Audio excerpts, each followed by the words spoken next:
Welcome to Athens City Council. This evening we will be meeting in council committees. The meeting will be called to order by the City Council President, who will then pass discussion over to a respective committee. The chair of the committee will introduce the discussion topics and provide an overview of the issues at hand. If needed, members of the administration will offer brief statements to provide further context. We will then welcome input from the community. Any citizens who wish to speak will be asked to state their name and address, both verbally and on the sign and sheet located at the podium. Individuals will be given one opportunity to share their thoughts, and the committee chair will have the authority to limit each speaker to 3 minutes. Once all citizens have had the opportunity to speak within the 15-minute time period allotted for total public participation on each topic, the public comment portion will be closed. Council committee members will then continue their deliberations. There may be additional questions directed to the administration during this time.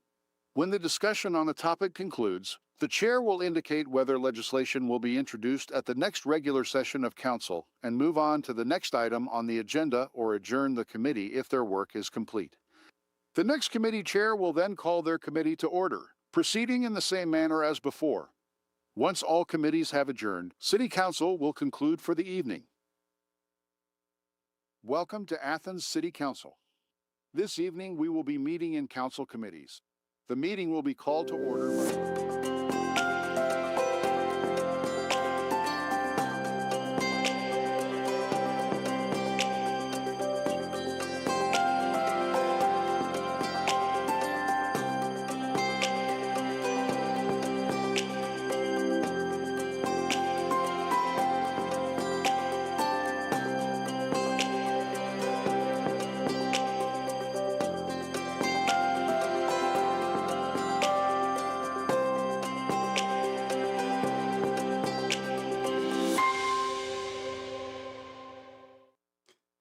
Good evening and welcome to Athens City Council. Today is Monday, June 8th, and we are in committees this evening. We will begin with Committee of the Whole this evening, and that will begin with a discussion of ADA and accessibility issues. And I will be using a 5-point PowerPoint deck that we'll get on the monitors here in just a moment. The purpose of tonight's conversation is to help council members and the public develop a shared understanding of issues related to accessibility, infrastructure, ADA planning, and related public infrastructure questions. We want to acknowledge that a lot of work has gone into accessibility over the years, and we have a number of individuals and groups responsible for that work. So I want to thank our Commission on Disabilities, our Pedestrian Accessibility and Bicycle Safety Task Force, our administration, our public engineering, public works department, and so many others who've contributed to this. Tonight's goals are truly educational and information sharing in nature. We're about trying to establish some greater clarity and identification of priority questions that we would like to have answered or next steps for our direction. This is, again, an information sharing meeting. Council members and the administration have received a draft guide that I prepared based on my experience working with the Commission on Disabilities for several years as council's liaison to that commission, and also as the primary council member who was assigned to the Pedestrian Accessibility and Bicycle Safety Task Force once it started under the Transportation Committee.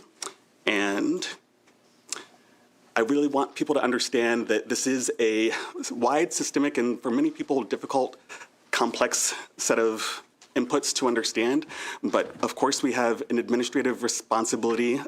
You'll see it at the foundation here that emphasizes the administration's role in the coordination and consultant management that leads to the actual establishment of the ADA plan, that any technical review that's required, implementation and maintenance and reporting.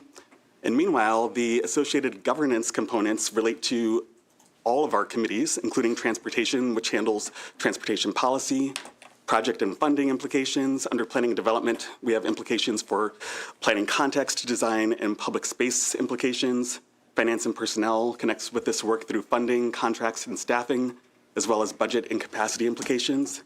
And city and safety services intersects with this work with regard to infrastructure and facilities context and service and maintenance implications. So this committee of the whole meeting is bringing together the chairs of all those committees, the members of all those committees, to understand the key questions, identify the follow-up pathways, and collectively, along with the input of the public, Commission on Disabilities, the task force, we will try to improve our public understanding. What tonight is and is not about. It is an information sharing conversation. It is an opportunity to identify priority questions, a chance to recognize progress and clarify gaps, and it's a starting point for identifying follow-up pathways. It's not a final report. This is not a legal determination. It's not a complete accounting of all accessibility-related issues or accomplishments, and it's not a substitute for technical or administrative work. Again, the goal is understanding, clarity, and direction, not to solve all problems tonight. What is an ADA transition plan? Under Title II of the American with Disabilities Act, the ADA, public entities must make programs, services, activities accessible. When structural changes are needed, a transition plan provides a public roadmap. So an ADA transition plan helps identify accessibility barriers, outlines how barriers will be addressed, assigns responsibility for improvements, provides a schedule for implementation, and supports public accountability and progress tracking. In other words, it's a roadmap for understanding what exists now, what needs to change, who's responsible, and how progress will be tracked over time. My intent to manage this discussion in an efficient and respectful manner is to begin with this framing as the chair of our committee of the whole, and then invite administrative opening comments if desired. Then I'll move to the public for comment, or if there are invited perspectives that the administration would like to bring in. Then I'll invite council members to provide any initial identification of priority questions or responses to the guide that I provided. I'll ask them to be brief in their first round of responses or questions, just a minute at most, please. And then we'll move to the administration for an opportunity for clarification, since at that point they'll have heard some comments and questions from the public as well as from council. Then I'll end us with a summary of possible next steps, as I will be trying to put us into buckets of what needs to happen next. So with that, I will invite Mayor Patterson as the head of our executive branch to offer any preliminary comments. I would love to. So thank you, President McCary. I'm going to start with putting us in the Wayback Machine and go back to 2012, 2013, 2014, and 2015 when I was a city council member here in the city of Athens. It was during that time frame to where not only was I appointed as the council liaison to the Commission on Disabilities, I ultimately became the chair of the Commission on Disabilities here in the city of Athens, to include being one of the shepherds of an MOU between Ohio University and the city of Athens when it came to our ADA efforts here in our amazing city. Since that time, and since becoming the mayor of the city of Athens, just kind of walk you through a number of improvements that have been made over the past 10 years. So please bear with me, but I am going to take these on one at a time. The very first thing that I implemented was to come and visit the mayor in the mayor's office was impossible if you had mobility issues. We were able to work with Barney Gruser, who is a historic structure expert, to where we were able to put a lift to mount those 6 steps that were insurmountable for an individual, rather than to meet me or me meet with them out in front of the building or in our former conference room, which is now the Berry conference room, to meet with me in my office. Moving forward in time, when we started doing the work on replacing our difficult to access swimming pool back in the day, which was 40 plus years old, we intentionally designed that $7.4 million swimming pool to where it was ADA accessible. Not only putting lifts in, but to have the leisure pool, which is a 0-degree entry, which is the most accessible water structure that the city had ever seen before. Again, not an inexpensive project, but it was one that was much needed and warranted. I was deeply involved in that. Arts West became another challenging facility in the city of Athens because it too had its barriers for people with mobility issues. We were able to address a number of those to make it much more accessible than it had been in the past, continue to look at ways in which we can make that structure accessible. The community center also had challenges to where the doors did not have automatic door openers or anything of that nature associated with the building. We were able to get those implemented fairly easily and started working on other elements within the community center to rectify some of the accessibility issues surrounding that particular structure. Some of you may remember the Richland Avenue pedestrian passageway because there was some near fatality incidents that took place with students that were crossing over from West Green to Baker Center, Porter Hall, which is where my office was at the time, as well as to the new Baker Center. But that wasn't just for student access to get safely across that street. It also was designed with intention to make it ADA accessible, as with Oxbow Bridge. If you look at Oxbow Bridge, there is a significant crash barrier between Richland Avenue and where pedestrians pass along through that region. That was with intention as well, to keep pedestrians safe, but also those who may not be able to navigate across as quickly as our spry freshmen, sophomores, juniors, seniors, fifth-year seniors, graduate students at Ohio University. Also in that same vein, the Richland Avenue project that took place back in my council member years, where we redid Richland Avenue to beautify it, but also to it, which only goes to the improvements, the full-scale improvements only went up to Canterbury. But when I noticed that the improvements were only going to go to Canterbury, I said, we've got to make improvements to fairly decrepit sidewalk that goes all the way to the South Y, all the way up to Pomeroy Road. We did that. We put money into fixing the sidewalks, not at the residents' expense. I'll get to that in a minute, the ordinance as it exists. But we went ahead and said there's money that we can deploy to fixing those sidewalks, which we did. In the East State Street improvement, the most recent one, we added a sidewalk that did not exist before on the south side of East State Street. Again, and I want to just remind people, these weren't free. All of these items that I'm listing have significant price tags associated with them. So the city has made intentional investments to make our community more accessible. The Stimson Avenue Bridge, the most recent, it didn't have a safe passageway for pedestrian or for cyclists to get across that bridge. It does. Granted, you're going across the bridge to an area that doesn't have much accessibility beyond it, but we're also talking about an area that's outside the city corp, responsibility as you get beyond beyond Stimson Avenue Bridge east and you're heading to Bong Hill or wherever you're going. Wouldn't that be great to have a pathway that's accessible all the way to the top of Bong Hill, but that isn't going to happen. Speaking of recreational access, we were successful in getting a NatureWorks grant to where we were able to put a switchback ADA approved access up to Sells Pond, which is one of the more tranquil, beautiful recreational spaces, in my opinion, which is even more so now with those beautiful dancing ballerinas that are cresting the water surface. But that was, again, with intention to make sure that was ADA accessible.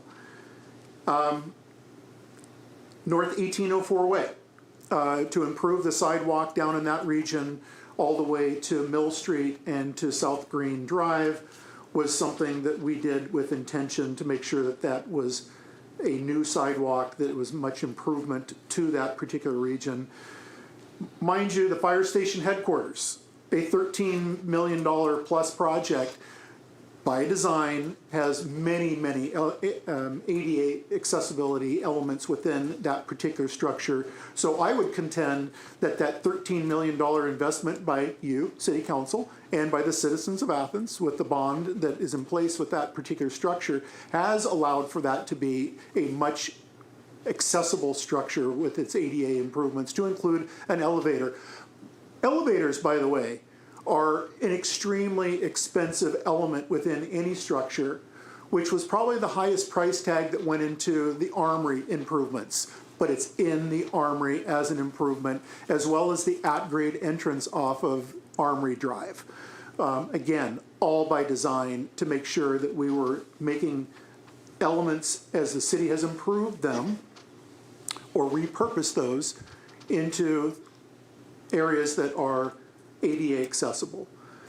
The East State Street curb bump out at Madison, while I know that that created a whole lot of consternation from certain individuals in our community because of that design, that had to be designed as such in order to make the grade as you transition from east to west across over Madison along East State Street.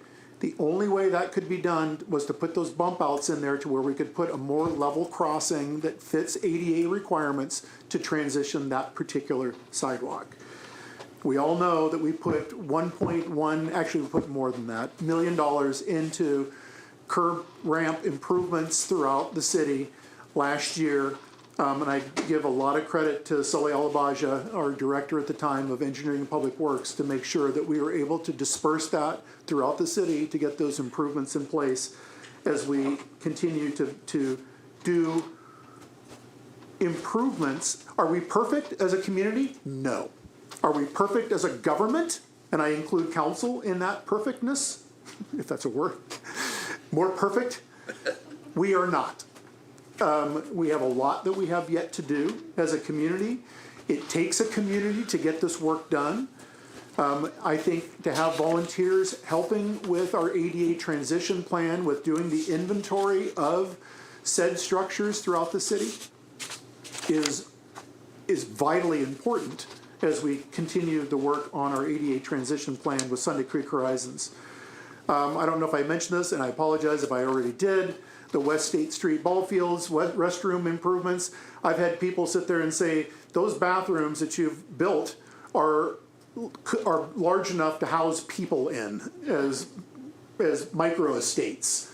Well, there's a reason for that. The reason is to have adult changing tables that are in those particular restrooms, which we have put in place in those, which didn't exist before within our former, dare I say, decrepit restrooms that were down there. But we have great improvements associated with that as well. You know, I want to remind council and the viewing audience and those of you who are here today, we have over 200 one-way miles of street in the city of Athens. We have over 30 miles of sidewalk in the city of Athens. And with that comes a lot of responsibility when it comes to those who are responsible for repairing their sidewalks. So council, if you would bear with me just for one moment, and then I'll cede my time. But while I have the pulpit, I'm going to use it. There's a section in Athens City Code.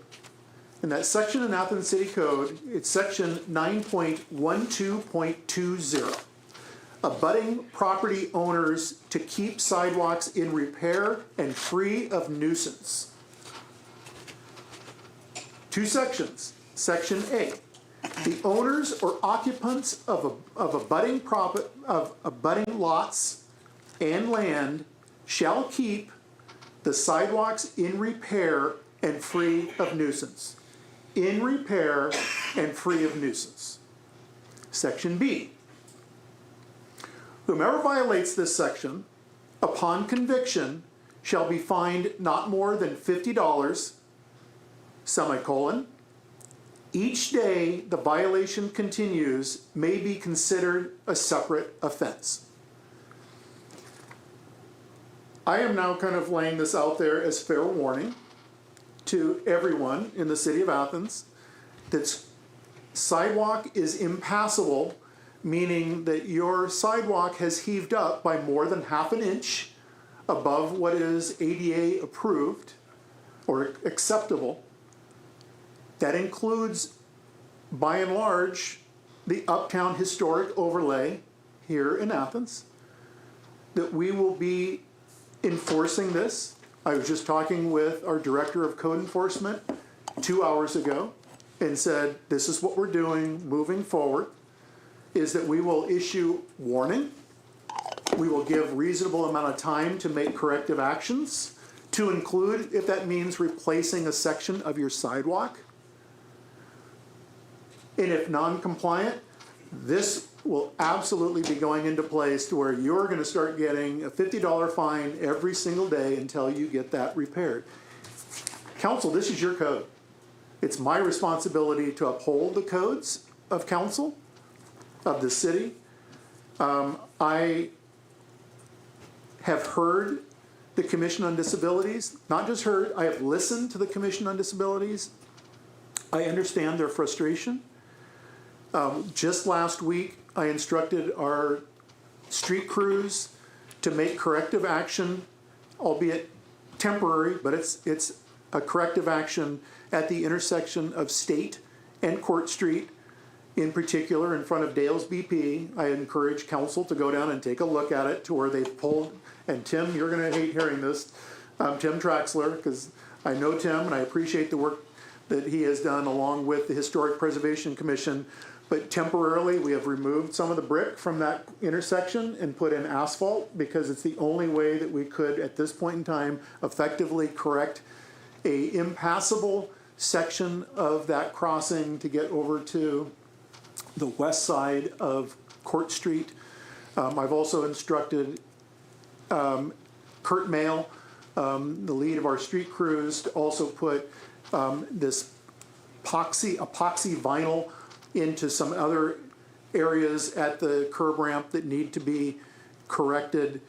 And I should also remind council that since 2022, late 2022 and into 2023, with DOT funding that we were awarded for the Uptown Improvement Project, which was to correct a lot of the intersections from Union to Washington to State to Carpenter for issues. We put it out to bid 4+ times and either had 0 bids. I've mentioned this to council before, and so I'm on the record again as saying this. We put it out to bid. We either got one bid that was clearly a throwaway bid, that was one that was twice what the engineer's estimated cost was to make these repairs, or we got no bids at all.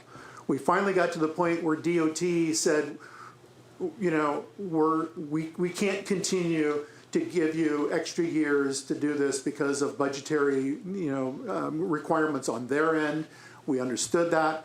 We told them, okay, we will find other ways to do it. Council, is working on the CDBG funding to make some corrective actions on Court Street, which is appropriate. We still have some challenges ahead of us with getting that done. When I say challenges, it's something that still has to go out to bid. We'll see how that all plays out at the end of the day. We're hopeful. I should also mention this because some people may sit there and go, well, why doesn't the city themselves, the street crews, just do this? We don't have the expertise on my street crews to do flat concrete work in the city of Athens. It'd be wonderful if we did, but we do not. It is typically something that has to go out to bid for a contractor to come in and take care of. So I've shared a lot. This isn't my first time sharing this when it comes to making ourselves the best that we can be when it comes to ADA accessibility. But again, there has been challenges, but I also need for council and for those who are watching today to recognize that this community has done a lot of work when it comes to making ourselves more accepting, welcoming, acceptable. Well, I don't mean to say acceptable, accessible to all community members, whether it's someone who lives in our community or someone who is visiting our community. And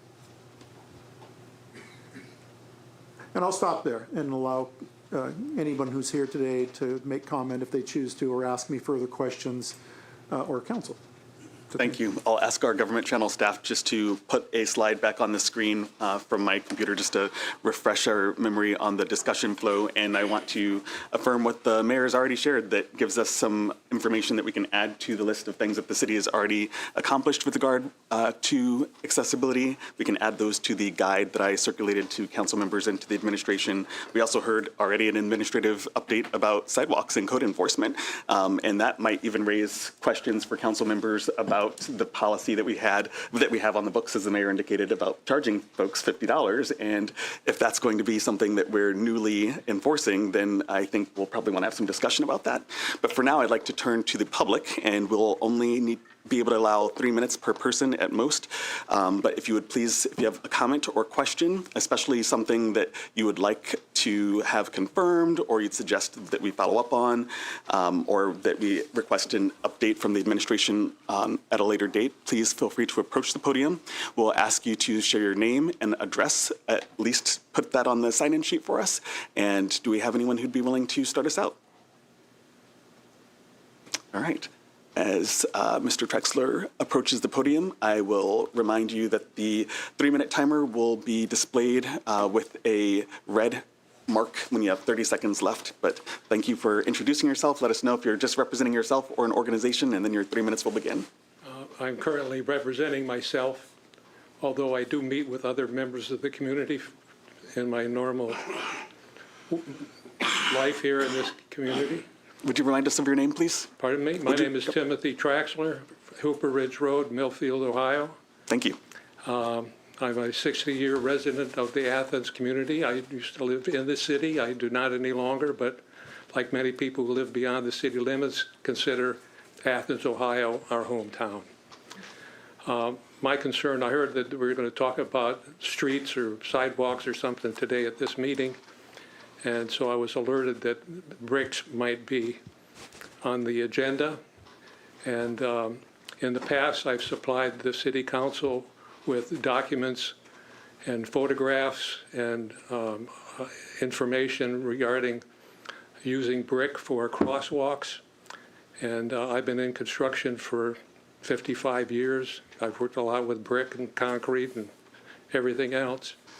And you can accomplish the same ADA compliance using brick surface as you can with stamped concrete or asphalt. The idea is to solve the problem.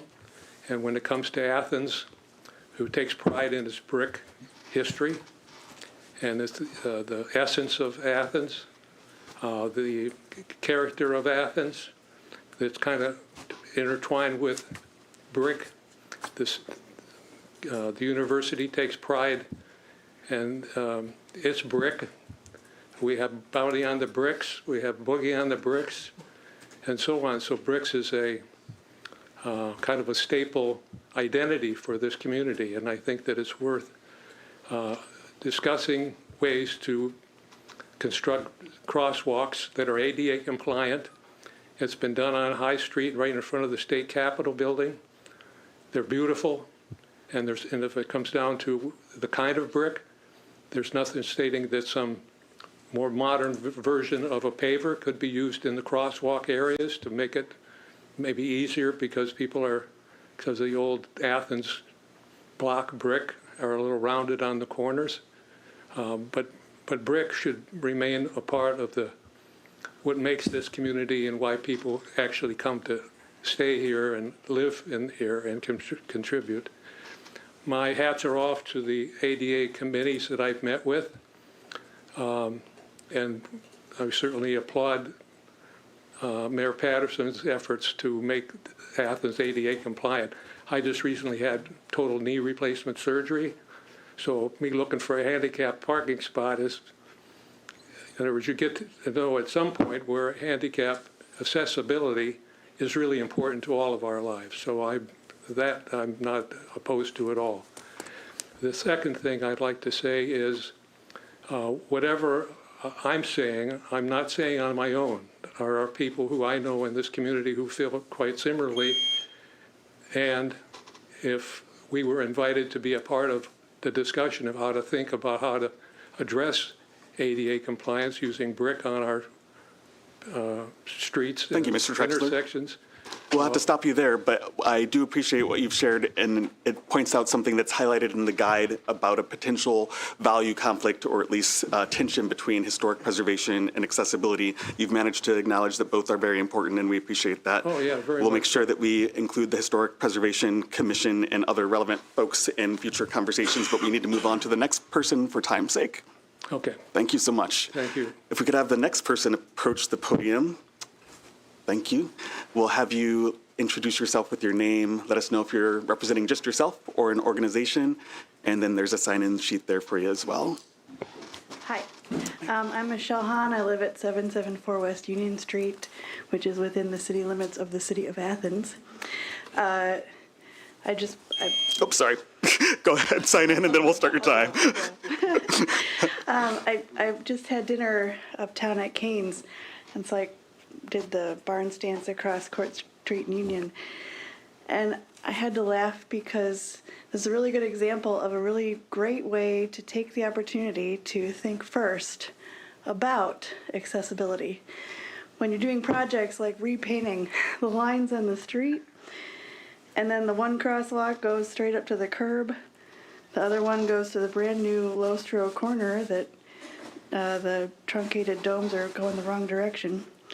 But it was a really perfect opportunity to say, we need to realign these streets. Let's do it right. Just paint. It's paint. It wasn't hard. But the process that they followed was just paint over the existing lines rather than measure them out the way they should have gone. So I would just say, in everything we do, the first thing we should do is say, how can we make this better? How can we do this right? And not just do it the way it was always done before and make it better. So I took a picture and everything. It was wild. Thank you. Thank you. I appreciate that insight and the concrete example, no pun intended. All right. Do we have anyone else? Can I have a show of hands just to get a sense of how many folks intend to speak from the audience on this topic today? Just two more? Okay. If we could have the next person approach, and that will help us with time management. Okay, I'm Rob Delich. I live at 124 Morris Avenue here in the city. I've served on the Disabilities Commission's Accessibility Committee for a number of years now, and also the Bicycle Pedestrian Task Force, mentioned a couple of times by President McCary. I think one thing I've tried to make a point of is being a cheerleader for the city when it's doing good things, and the mayor laid out a great case, but he didn't even cover everything that the city's done. So rebuilt Stimson Avenue, rebuilt West Union with shared use paths that are accessible, and right now Columbus Road is under construction to build an 11-foot wide shared use path. Those are all great projects too, and had a big impact on bikeability and accessibility in the city. So really good work, and definitely want to see more. There's still more work to do. And a big part of it, though, is the city's fixed a lot of things, including the curb ramps, but it's the intervening spaces in many cases that are the challenge. And what the mayor has talked about, enforcing code to get people to fix those sidewalks in front of their property that are not accessible, may be the right step to take, because the city can't go around replacing all the sidewalks in the city. There's about 40 miles of sidewalk, if you include the new things that have been constructed in the last couple of years. So enforcement, I think, is a piece of the puzzle. And so welcome that, because that has not, I don't know if there's a single case of enforcement for a sidewalk that was inaccessible in the, at least modern history of the city. So I think that that's important. I think that it is a good approach. And like to see enforcement as a piece of the puzzle at least. As far as bricks, the Disabilities Commission had worked with the city to try and come up with solutions. And brick pavers, just the city's history, you can see the condition of the streets we have currently. Many places are not accessible because the bricks move. And the city doesn't have the staff, expertise, or money to really maintain those kind of facilities. And I think that's ultimately the problem. It's not that can you build one time an accessible brick crosswalk. It's that, well, can it be maintained long term? And what's the cost to do that? And a stamped concrete crosswalk is right here across the street from this building. It's been there for 30 to 40 years. And it still works great. Most people don't know it's not brick. I just, part of Disabilities Commission Walk, Talk, and Roll, had a station there, and I asked people to look at it. And everybody thought it was brick. They just didn't even realize that it wasn't brick. So I think it's not really a requirement to hold to the letter of the law about brick everywhere we can have it. there's compromises to be made, and I think this one makes sense. Thank you, Mr. Delich. Thank So far, we've heard comment about the importance of honoring historic preservation and early involvement when it comes to city improvements. And we would like to invite any further comments, if we have any. Please approach the podium and let us know your name, your address, and if you're representing yourself or an organization. Hi, my name is Anna Corpy. I guess I'm representing both myself, but I'm also the chair of the Disabilities Commission, so also here on behalf of all of them and us. I live at 14555 Colville Ridge, so I'm actually not an Athens City resident, so I don't vote for any of you, but I know people in high places who do, so that's just a joke. I was just going to tell you a quick synopsis of my morning. I drop my son off at camp, the community center. I pay a caregiver $500 to go to a $100 camp because he has a lot of disabilities. He's in a wheelchair, is nonverbal, so he needs support. That's actually a gift from a family member, allowing us to do that camp this week. Then I went and had a conversation with Erin, who works at the community center, about getting some volunteers for baseball so that some children with disabilities who need extra support can participate in that baseball. And it's wonderful what the community center's been doing, the staff, and also really excited about the changing tables because we'll be out on the baseball field. After that, I wrote a letter to our Ohio legislators about the legislation they're trying to ram through at the state level concerning Medicaid and people with disabilities. And that took me about an hour. After that, I had a phone call with a woman who's trying to create opportunities for dance for people with disabilities and how we can partner here in Athens. And then finally, before I went and picked up my son, I called two tool companies to see if I could rent a compactor because this week we're hauling in 250 tons of dirt to my son's school in our playground renovation so we can finally get the rubber surfacing after we got rid of all the mulch a couple weeks ago. So trying to find a compactor to do that work. I'm just telling you this quick synopsis because for two reasons. One is the theme of all this is participation. So I really want my son to participate in sports, in camps, in dance, be with his peers. And I also want to participate. And that's really the theme of a lot of what a lot of us are talking about on our commission is really want to participate in our wonderful community. And there's been so many things that the city has done, as the mayor listed, which has enabled us to do that. I mean, the community centers, for example, is just wonderful in all the ways that he mentioned. But the second reason I bring that up is it's nonstop work for those of us with disabilities or who are caring for people with disabilities. Like it's literally a lot of it's night and day. And I don't have a disability, and I'm spending my free time when my child's at camp working on more disability advocacy work so my son and people like him can participate.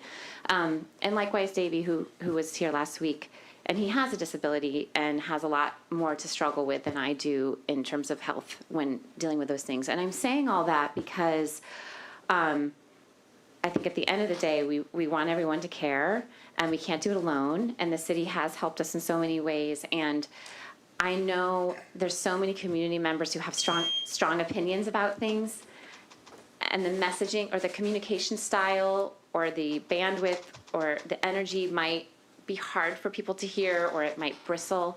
But I just ask for grace because some of us are really exhausted. Some of us aren't the best communicators.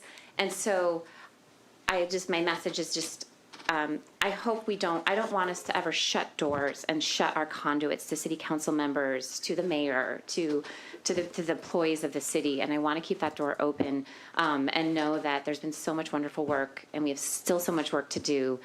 And Thank you. I would love to see us all give each other a lot of grace. Thank you so much for taking the time to be here. Do we have anyone else who'd like to speak from the public on this topic this evening? We'll now move on to members of the Committee of the Whole. Do we have any council members who'd like to comment on either the mayor's update, public comments, or content of the guide? Member Klopfelder. I guess I would say that I really appreciated the mayor's update. I'm really proud that the city of Athens has done so much to improve accessibility But I also really appreciate Ms. Hahn's comments that let us know that there's still room for improvement, and that I do agree that it would be great if we could find a way for, I don't even know exactly who it would be, but somebody in charge of things to talk with members of the Disability Commission earlier in the planning process. It would probably save a lot of money to make things accessible from the beginning rather than to finish a project and then have to change it. But I know I've said this before, but I think it bears repeating. I really applaud the members of the Disability Council for your really kind of constant advocacy over the years. Every time you get a curb really made accessible, really changed right, not only does it help the members of your commission, it helps people with walkers. It helps people pushing baby strollers. It helps, as Mr. Traxler said, people who've just had a knee replacement, or high school kids who got hurt in sports, who are on crutches. What you guys advocate for so effectively helps the whole community, and I really thank you for that. Thank you, Member Clodfelder. Can I hear from another member of council if they have any questions or comments? Yes, Member Swank. When we're talking about the transition plan, it's really a three-part process. And it's really that simple. Not that getting it done is simple, but the plan is very, very simple. The mayor alluded to part one. In part one, it deals with an assessment and an audit of barriers. What do we need to address? And probably a good way to do that would be to engage two of our commissions. The Commission on Disabilities has 11 members, currently listed on the city website. The Pedestrian Accessibility and Bicycle Task Force has 7 members listed according to our website. That's 18 members. And as we heard today, who better to help assess and identify the barriers than those who currently live that experience or family members of people who live that experience. Those individuals probably will see things that those of us walk around upright every day never see. So it's going to take some work from those people in cooperation with staff from the mayor's office. I would assume the city planner would be one of those. There may be others. But as the administration, it is their responsibility to make those people available.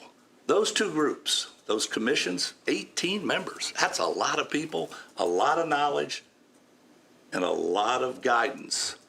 And the resources the city can make available to assess our current situation, to do an audit, to see what the barriers are. The second part is to set priorities. From that list, whether it's 5 or 55, how do we rank order those in terms of the ones that need to be addressed, not today, but yesterday?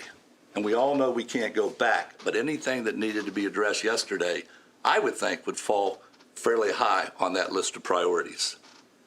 And then the third thing, again, those groups working together to set timelines. And I look at the auditor when I say this one, to establish funding. How much and where it's going to come from. And that's what it boils down to. 3 simple steps: assessment and audit of barriers, setting priorities once those are identified, and then finally establishing a timeline and identifying funding sources to get those things accomplished. Thank you, Member Swank. That's a very helpful synopsis of options for different groups that can provide assistance, and there may be even further options yet. Do we have any other council members who would like to comment? Yes, Member Almeida. Well, on the west side, it's very much an issue for accessibility with sidewalks, and having sidewalks exist in a lot of the neighborhoods is incredibly important, and I know there are a lot of us that talk about this. This is a very common conversation on the west side at the community association. We have big hopes and dreams that we can start to even add more enhancements that way to our neighborhoods. I'm a little bit concerned about the codes. With some folks, I feel like there might be some barriers to some of the West Siders, but I'm hoping that as this conversation continues and, we learn more, that we can consider that for our side of the town. I do want to say I went on a walk last night with my favorite four-legged buddy, and there's new sidewalks put in over near the intersection of West State Street and Schaefer at the Stumac four-way. They look really nice, and it was a pleasant surprise. I kind of heard the work being done, but didn't make the connections that was going on. So it was a really nice surprise in a space that was so needed. It was really bad there. I think it was pretty much dirt and bricks mixed in. So I really appreciated that, and I'm sure that a lot of us the West Siders will enjoy that section now. Thank you. I wanted to thank the city for that. I also appreciate Member Almeida bringing to light that as ward representatives, council members are also conduits for the concerns and observations of their residents. Of course, at large, members are getting those kinds of reports as well, but that is one of the reasons why I wanted the Committee of the Whole to be able to really bring together an opportunity for shared understanding. It may be the case that other committees decide that there's a particular follow-up issue like transportation about I'm imagining that the public watching this will be surprised by the mayor's update about enforcing code charges at $50, so maybe that's something that we need to follow up on. But we've also heard financial implications and CDBG funds, and there's really no orientation on how council members are engaged in ADA transition plan work other than what we decide to figure out as a community and clarifying the role that our commissions and task forces play, that the administration plays, that each of our committees play. And one of that is in public understanding. And hopefully one of our takeaways from today will be an improved understanding of what an ADA transition plan is. Member Swank really helpfully outlined three major components of it, and I believe I've even seen in the press recently, Sunday Creek Horizons identifying things that they've done to begin the assessment of specific places that need attention, but to our council's need to understand what these priorities are, given the many, many miles of sidewalks and the many city properties and the many parks, and if there are top priorities, I couldn't name them, and I believe that it would be helpful for us to be able to do so. Do we have any final comments or questions from council members? Oh, we could. Member Sherwood. I just want to say, when it comes to the issue of bricks versus ADA, particularly at crosswalks, I love the bricks. I love Athens. I love it, but I don't know how that's a really fair conversation, to say, sorry, we like the look of the bricks, and so it's you can't access the sidewalk on the other side of the street. And I'm still a little blown away to know that those are not bricks outside City Hall. I'm going to have to look at that when I go down.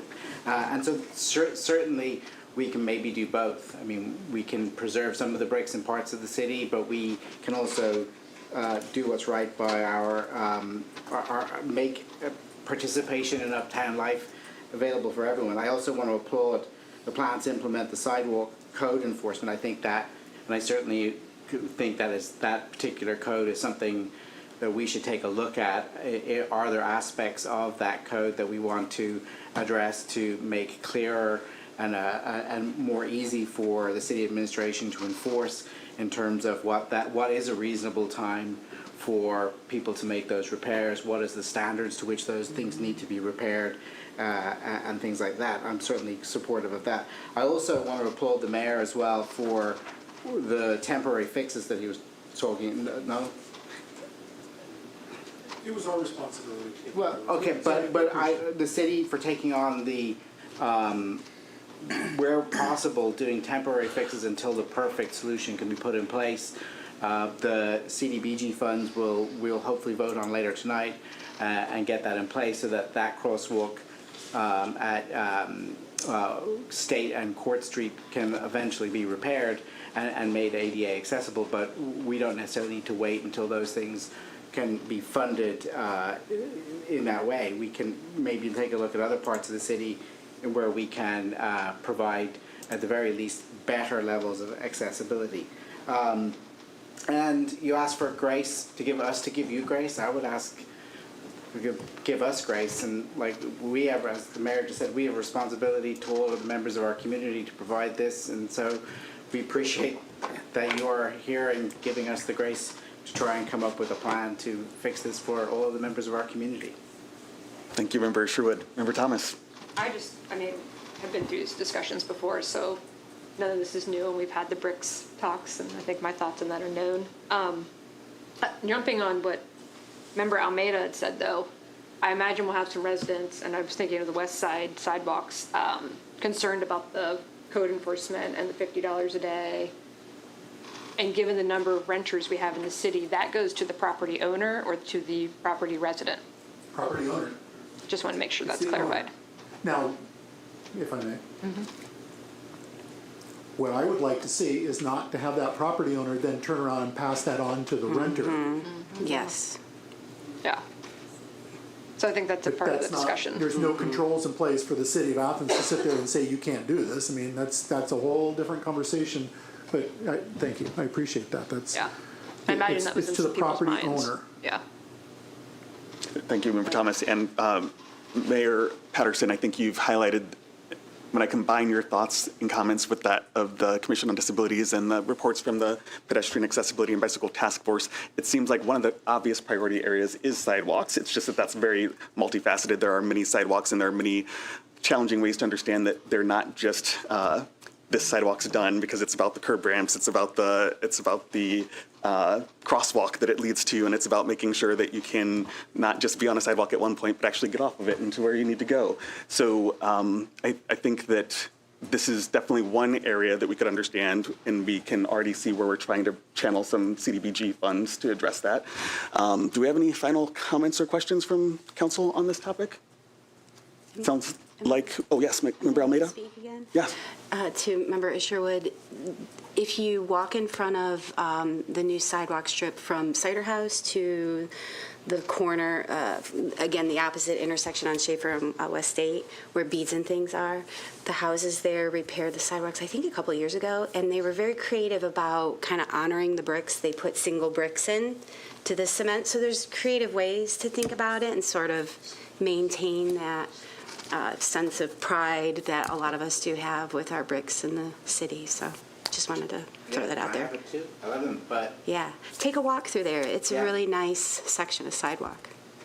In the guide that I prepared for council and administration's review, I identified the stamped brick concrete questions under planning and development. I'm not sure if Chair Swank will decide that that's where it best belongs, or if we might need to consider other options. But so far I'm hearing the topics of sidewalk, private property maintenance costs as something that would likely need to be pursued to determine what we will do to reconcile the fact that this hasn't been enforced previously, this $50 a day, and that I'm not sure if we would need a motion to maintain not enforcing until we figure out the best practice, or if we just need to request additional information from the administration about exactly what that would look like and how that would impact individuals. But I'll turn things to Member Swank, and then to the mayor, and then I'll close us out on this topic so that we can move on before 8 p.m. Member Swank.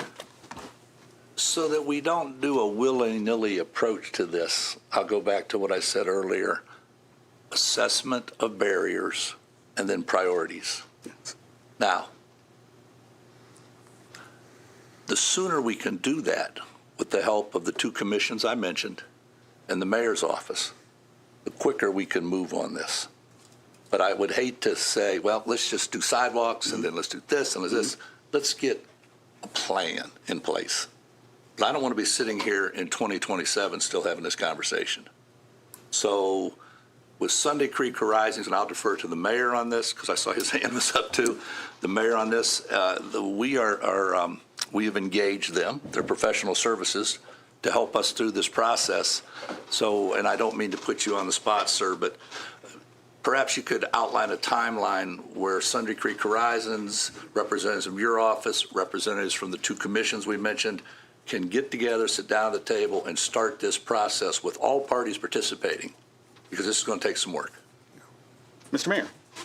Let me address that first, Councilmember Swank. And I would lean on the Commission on Disabilities to tell me otherwise, but I believe that Sunday Creek Horizons has engaged with the Commission on Disabilities on the accessibility plan, transition plan, and will continue to do so. So that is already taking place and has taken place. I'm seeing head nods. I know that people are watching me right now, but I'm seeing head nods from across the room. So thank you for affirming that. And so that doesn't answer your question completely. I will continue to press Sunday Creek Horizons to continue to do this work and engaging with the Commission on Disabilities and quite honestly, other commissions that council feels might be, that we might want to have at the table as well, to have this fleshing things out moving forward. If I can, President McCary, just kind of address a couple things that I have heard. I know that, I think it was Mr. Delich that had mentioned something that maybe hasn't happened in the past. I think I'm compelled to share, because I was on city council 2012 to 2015, and I remember distinctly the assessments that took place on properties along Franklin, Grosvenor, and South May, and it was painful to say the least. It was appropriate, but that was the path we chose, which has its own separate process to where those properties are assessed. The individuals have the ability to repair the sidewalk themselves, have someone contracted to repair their sidewalk, or have the city contract someone to repair the sidewalk, which led itself to assessments on their property taxes for those properties to make that happen. Very lengthy, very difficult and challenging, but it has been used in the past. That is not something that we necessarily want to go through again, but it is an option out there. The other thing I want to share, I'm a little surprised, pleasantly surprised, that people didn't recognize, or some of you on council didn't recognize, that it is stamped concrete that goes from the parking garage to the city building. That was a Mayor Hendricker decision back in the day, and we're going back to the 1990s. But I would also point council to look at the north block of Court Street, in particular from Fern Alley all the way up to the intersection at the Armory, up on Carpenter. Believe it or not, that's stamped brick up there. So you can see places where stamped brick has been put in place, and a lot of people don't even recognize that that's exactly what it is. I'm not saying that we replace all of Court Street bricks with stamped concrete. What I'm saying is that we certainly look at something that has been recommended by the Commission on Disabilities to put smooth transitions from the ADA accessibility ramps, and yes, we will do a much better job with the half domes that go in terms of their orientation, because those are important for an individual with visual issues that they're dealing with. To include, I failed to mention this, even though it may not 100% be operable right now, but there was an individual with visual mobility issues, to where we put a auditory signal down at the intersection of Schaefer and West Union Street, to where it was an audible alert that told the person that they could cross over. I'm going to be honest with you. I want those on every intersection on Court Street. One of the challenges I was hearing from council at the time, as well as hearing it from the Engineering and Public Works, is that could be disruptive for people living in apartments on Court Street. The disruption for someone living on Court Street or above Court Street versus an individual who has visual mobility issues, I'll let you be the judge of what you weigh out as being the better pathway forward. So I just have to get that out there. The last thing I want to share with everyone, to include those of who might be watching tonight, and Scott, I didn't, this wasn't premeditated, nor is it maybe something that we can do. I would encourage you, if we can do this quickly, is to put up the Athens, Ohio City Source app information. You can get it, it's free. Download the app, because that app becomes our force multiplier of individuals identifying impassable sidewalks in the city of Athens. This app is free. You can get it from the Apple App Store. You can get it from Google Play. And download this app and help us help everyone in identifying where there is a sidewalk, a passageway, I don't care what that passageway is, that has a greater than half-inch obstacle. You and I, we're temporarily able-bodied right now. But an individual with a mobility issue does not. That half-inch may sound like it's a half-inch. That half-inch becomes impassable by individuals. Down, there we go, thank you. I don't ever do this because this is not what I do as the mayor. But here's the City Source app. Download it, use it. You can sit there and take a picture. You can send it to Engineering and Public Works. And we can archive that, and we can work with the Commission on Disabilities and go, here's what we're starting to identify with challenging impasses here in the city of Athens. But again, know that this won't be fixed right now immediately. This is where we will need to use section 9.12.20 to sit there and start addressing this particular issue. And this isn't a new piece of code. This has been around for a long time. I would imagine that this has absolutely been used in the past to go through and identify things and used to compel people to fix their sidewalks. To include city properties. We know that we have an issue with the ADA ramp that is in front of the city building. I'm going to say this, and Council, please give me grace to be able to talk about some of the other things that we know that we need to do. The parking garage, the improvements that have recently taken place, there will soon, if not already, be an app to where someone who is going to be using an ADA parking space in the parking garage can use this app and get themselves into the parking garage and not have to try to reach out their window to hit and get their ticket and do this stuff. It'll all be done. It's just being responsible. To where you can use this and get into the parking garage, pay your parking ticket, your parking rate in the parking garage, and then get out again without having to feed something into the thing, because the meter, the system in there will already have read the license plate and recognizes that that vehicle has paid their parking and is on their way out again.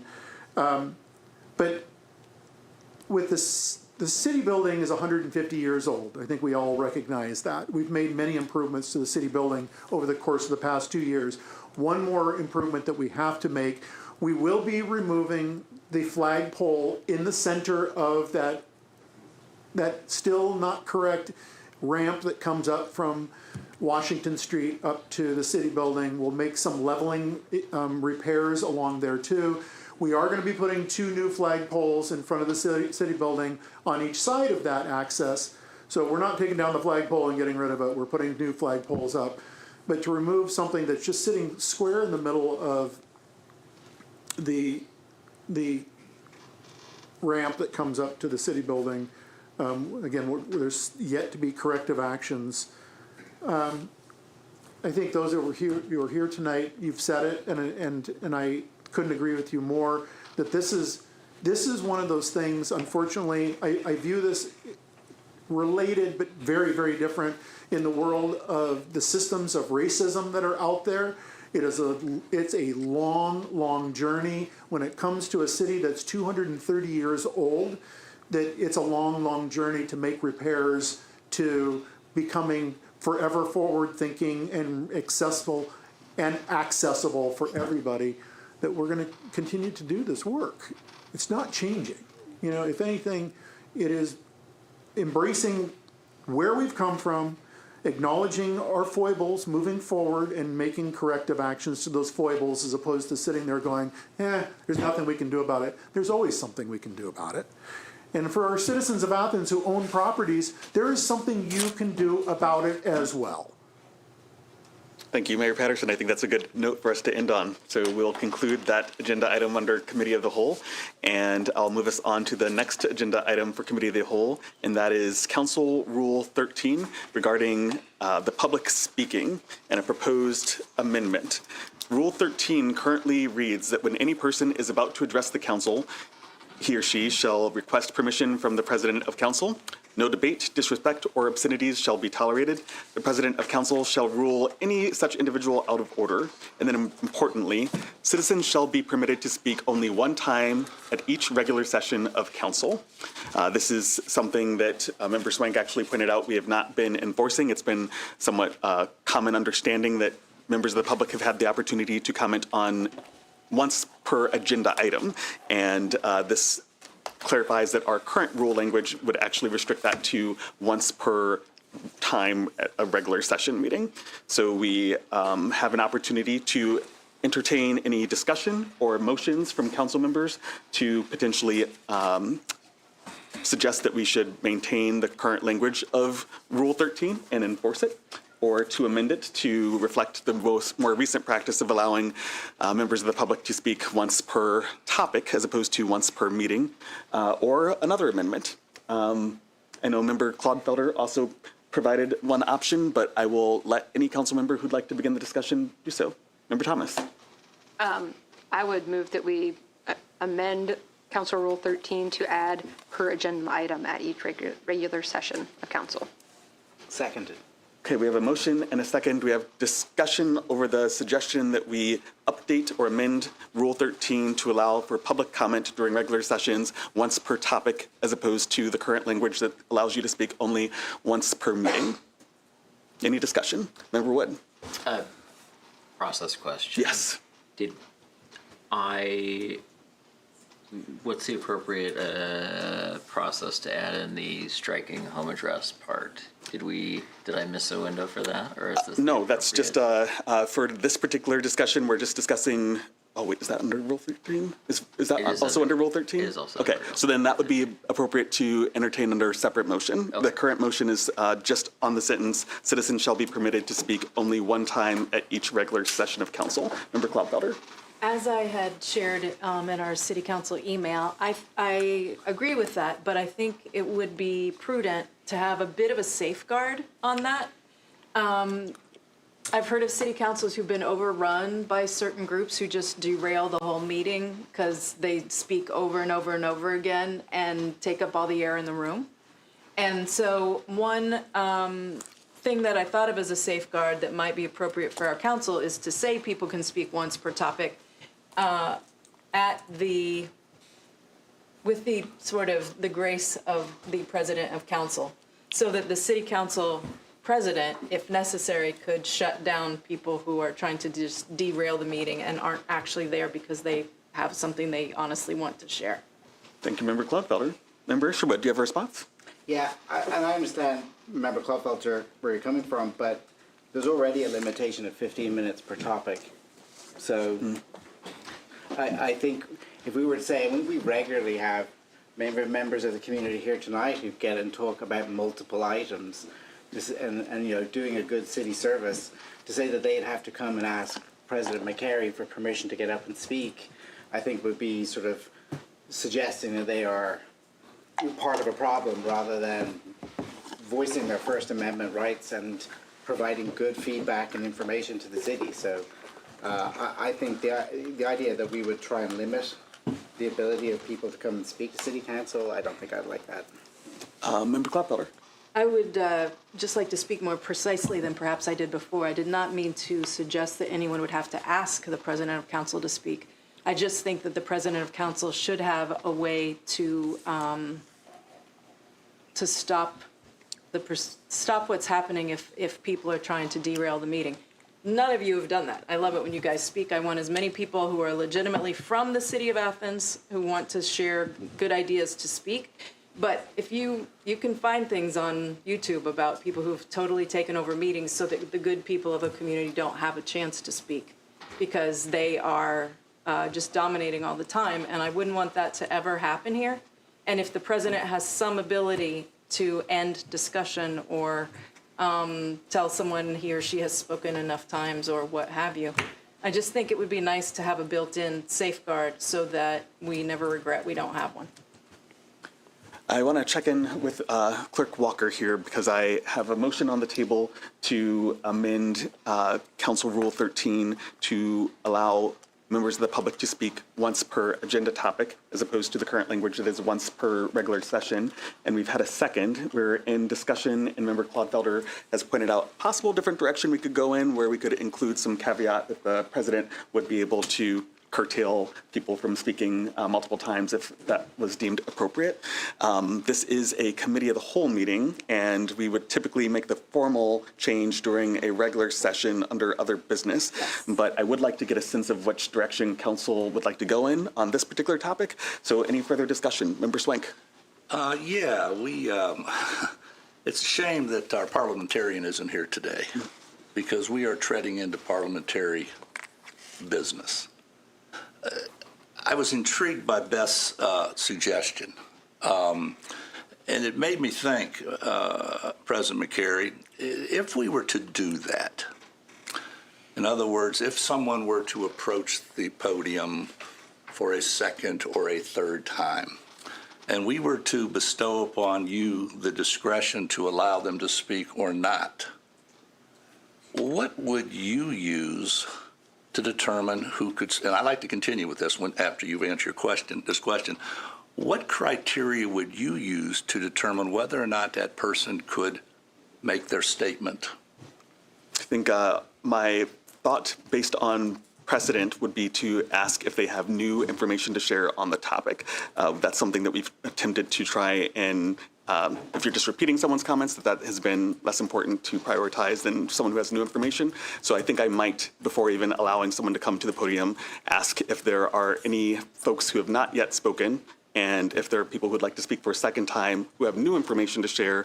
I'd probably need to get a sense of how many individuals would be interested in doing so and how much time remained. So I'm not sure there could be a hard and fast rule. It'd be a combination of new information and how much time we've been spending on a topic, I think. Well, we've had that situation, and where people have said they've had new information to share, and it's basically a verbatim of what they've done before.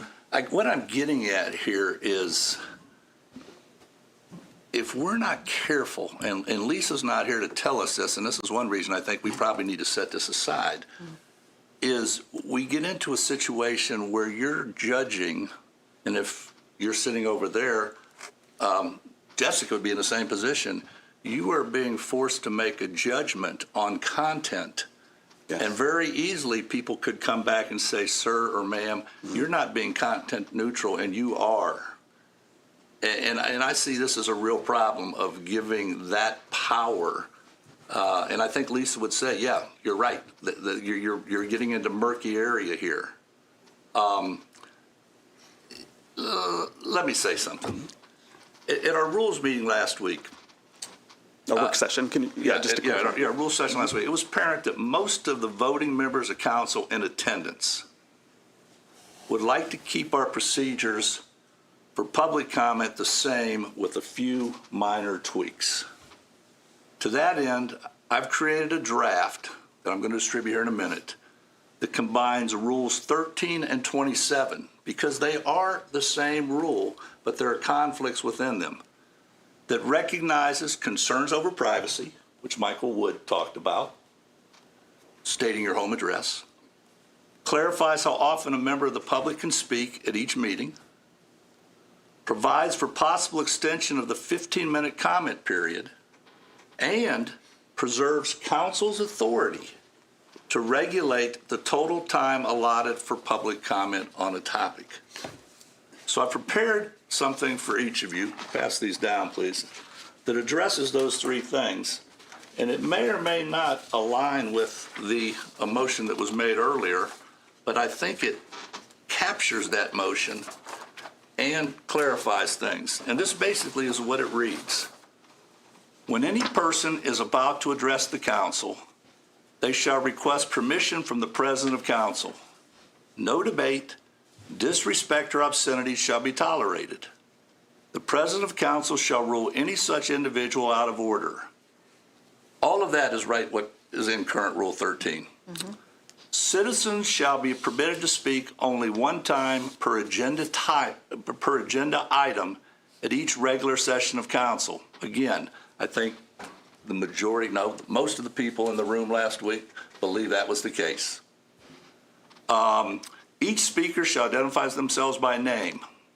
I've dropped and home address, even though all 4 speakers today clearly identified their home address. But I did drop that because I understood from most of the people at our rules meeting that was a problem.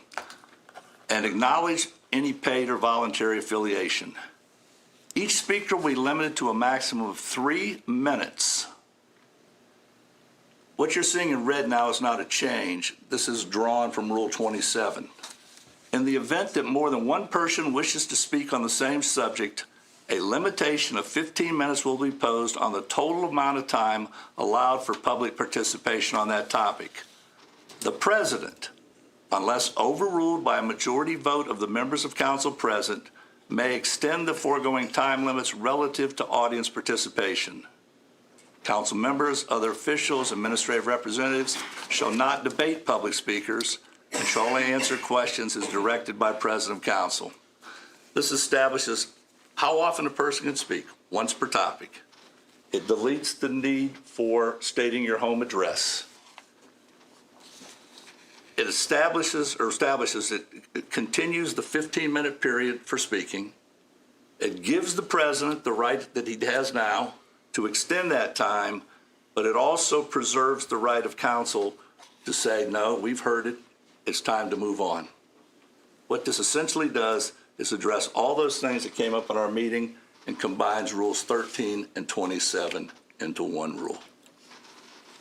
Thank you, Member Swank.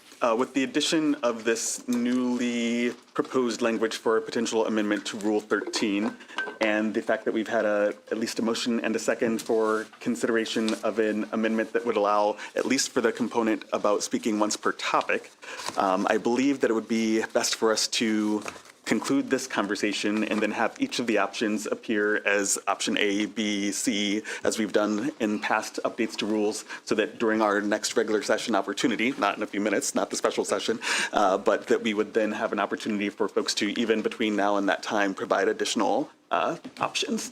Do we have anyone who'd like to comment further this evening during Committee of the Whole on this topic before we conclude? If not, my next steps will be to invite council members to submit additional amendment options for Rule 13, which can address not only how many times the public can speak, but also, I don't want to say it's only Michael Wood who has concern about this, but many of us wanted to clarify whether members of the public needed to be required, as rules currently say, to share your home address versus other options that might be available to us. So, Member Wood, yeah. Well, one, you know, I think this is well done, Alan. I think this is a good synthesis of the conversation. I think that's great. And my point of clarity, since we already have a motion and a second, do we not have to close it out, or do we? I was checking with the clerk and realizing that that would be more appropriate for regular session to have the formal motion, second, and vote. Okay. If I had just one option before us, I could have used that as an opportunity to clarify that people wanted to move forward with that option. But with multiple options, I think the best road forward is for us to wait until our next regular session where we can have everyone see the full language of each proposed amendment and then say, I like this option. Great. Yeah. And that does allow for council members who reflect on this conversation and have additional ways to format those amendments to send those to me and to the clerk, and we will follow up in a week. All right. With no further comments or questions, I would like to bring Committee of the Whole to a close and thank everyone for their engagement. We'll now move on to the Transportation Committee, which is chaired by Member Clodfelder. And I believe we are in such a situation with the special session coming up that let's have everyone stay at the podium, or not the podium, the dais. And Member Clodfelder will allow you and the members of our Transportation Committee to proceed with your meeting. Okay. So at the end of our last full meeting, a week ago, a very well-informed citizen stood up and asked about the 2026 street paving schedule and was disappointed to know that there won't be as much street paving as usual happening. So I asked top people in the city administration for updates about that, and I will be inviting the mayor to chip in to this topic later if he would like. But I just wanted to provide some clarity to members of the public about this. It is in fact true that there won't be as much street paving going on in the city of Athens in 2026. That is primarily because of the city having quite a bit of debt remaining from the big projects that happened on Stimson Avenue and the West Union Street construction project. Those two projects in particular, we're still trying to pay down the debt that we had to, we borrowed to pay for those, and we're still paying that down. And we would like, the city administration would like to have a year to just make more progress on those payments and hopefully be able to pay down the principal sum. And also, one thing that was said last week, I do think has some, it has some legitimacy, that these paving plans take months and months of preparation by the city administration. And until the last primary, the city administration did not know if the local tax increase was going to pass or not, and it just barely did. And so that really sort of, not knowing that until May, really kind of cut into the planning time for paving for this year. So this is going to be mainly a one-year break from the paving schedule. But maybe the good news is, as people have probably noticed, there are quite a few construction projects going on in city streets right now. And when necessary, each construction project that needs new paving is going to get new paving. So that will provide new paving at several sections of our city streets that really need it. But there won't be any ongoing, just single street kind of paving projects. Would you like to add anything, Mayor Patterson? I will. I mean, certainly, I hope that those who are watching today and those of you who are here is that there is a street levy. So this was something that the citizens voted for, to continue paving projects, street improvements. But that money, while it's restricted to those activities, it also includes paying debt on our SIB loans that we have that are for street improvements and street infrastructure.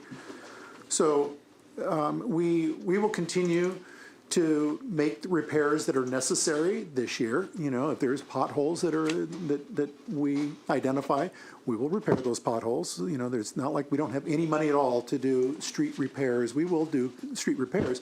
What you're referencing is what we have done every year that I've been in office, both as a council member and as the mayor, to where we do a citywide assessment of streets. And we usually go after, on the scale of 0 to 9, 9 being a brand new street, much like Woods Edge up at University Estates, or North 1804 Way, or anything like that. That's a brand new street, to where there are 9. 0 would be basically a goat path. We don't have any of those in the city of Athens, thank goodness. We have done so well that we really don't have all that many 4s anymore. When I took office, we had 3s, to where we knew that we had to get in and get those streets milled and repaved. And we've conquered a lot of those. We still have work to do, absolutely, but it's not like we're taking a break 100%. We're still going to be doing some work in the city with our streets, and as you just indicated, with a lot of the big major projects that are going on right now, that there's money that's going towards those. The roundabout at 682 and 56 with the approaches, those have to be paved, and so that'll be part of what we do moving forward. But it gives us a period to kind of get caught up on these SIB loans for Stimson Avenue, for Richland Avenue, for Dairy Lane, again, streets. And the other thing to be mindful of is always continuing to be very frugal looking forward into 2027. We have the mixes that we have where the general revenue that comes in, certainly the lion's share goes into the general fund, but it also goes to insurance, healthcare, it goes into recreation, it goes into transportation, and it goes into streets. So we augment those. So we'll be, continuing to be very vigilant as to the streets that need to be remilled and paved into 2027 and what that looks like. But I would contend that we've done a great job in, at least under my tenure, to where we have attacked a lot of the lower rated streets and gotten them up to where they are, nines, certainly nines, or built new, completely rebuilt streets. East State Street's another great example to where we completely rebuilt East State Street yet again during my administration. Was not easy. It was not painless. Progress and change always has pain associated with it with street projects, but we're able to do it. The other thing too, just to share with council, and then I'll be quiet, is that we're very intentional as well to recognize that there's infrastructure underground that needs to be addressed at the same time we're doing a milling and repaving project in the city. So we're mindful that we've got to be smart as to replacing water lines, sewer lines, working with our partners at Columbia Gas to go, okay, we're going to be doing a street milling and repaving project in said neighborhood to where we need to make sure that the aged water or sewer infrastructure is also being addressed at the same time, so that we don't find ourselves in a situation where we have a major water line break and everything that we just put into monetarily to correct street paving, that it all is for naught at the end of the day. So.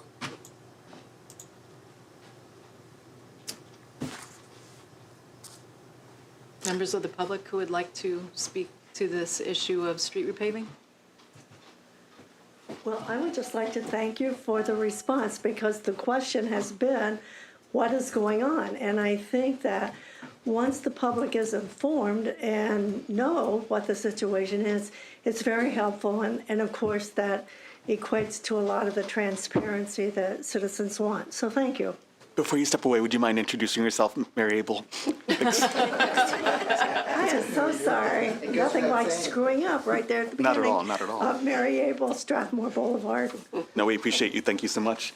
And back to you, Member Clodfelder. I forgot to specify that although all members are at the dais, Member Clodfelder is chairs, joined by Member Wood, Stazer, and Swank for transportation. So we'll only be hearing from them.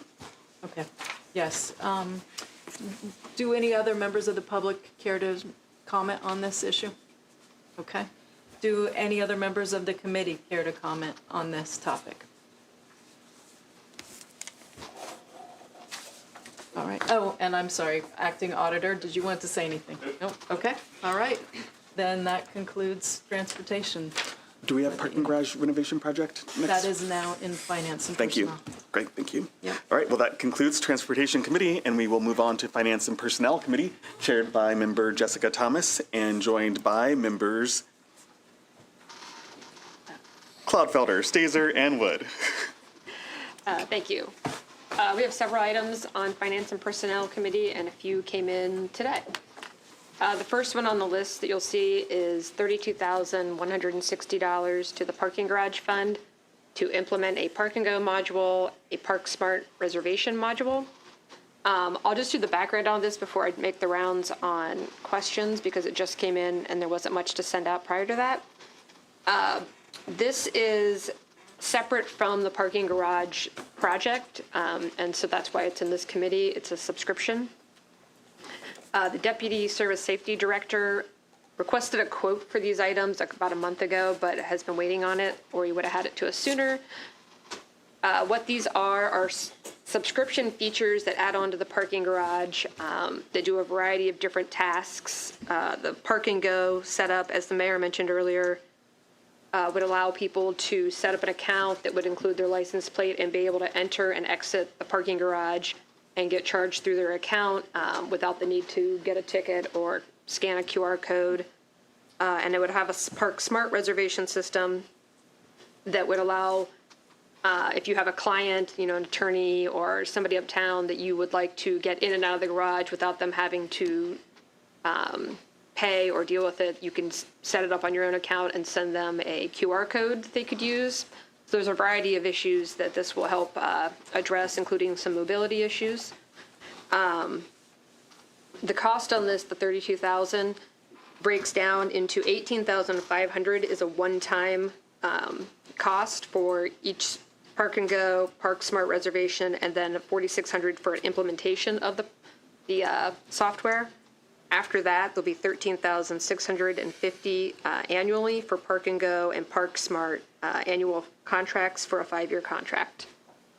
That is kind of the background and the basics on that, and I will go to the mayor and then the auditor for comments. I've Anything? nothing more to add. Auditor's office? Summed that up perfectly. All right, and do we have anything from the public or any questions? And members of the committee? Member Wood? Just one, I think this is great to have these apps as options. Is there anything that would prevent just anybody from using the Park and Go? You know, I've got 5 parking apps on my phone at this point. I think I probably have Park and Go, actually. Could anyone download it and use it then as an option? Anyone can use this. Yeah. You know, just know that you're going to see it on your own billing. But yeah, sure. Yeah, it would allow you, if you want to set up a wallet, like some of them have a wallet where you could put on, you know, like however much you want to maintain on that wallet if you choose, or you can do it transaction by transaction. Yeah, seems great. Yeah.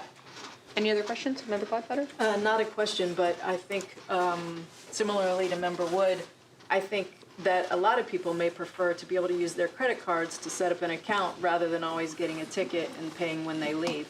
So the option will be there to do either, and hopefully the fact that the Park and Go module and the Park Smart reservation module are being will be provided will make it more convenient for people who prefer those options. Excellent, thanks. I would add that Director Chicky asked if we could pass this at first reading next week so that he can get it implemented over the July break and get it going. So this will be on for a first reading and with some other items that we'll get to, just as a heads up and awareness.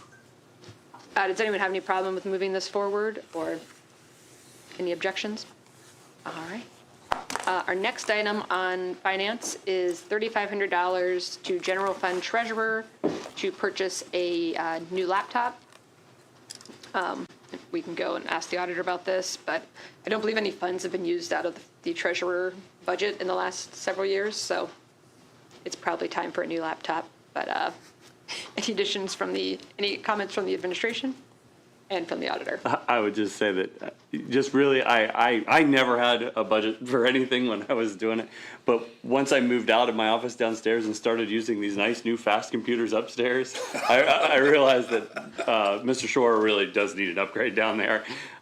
So that's why I kind of made the suggestion. I think we needed to get a new, that laptop that I was using, I mean, it was probably 10, 12, 15 years old.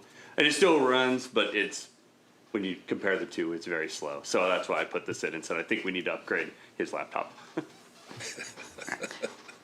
Fair enough. Any comments from the public and from the committee? Member Wood? It's the office's laptop. The office laptop, yes, correct. It's not going to be that nice of a laptop. $3,000 gets you a lot of laptop. True.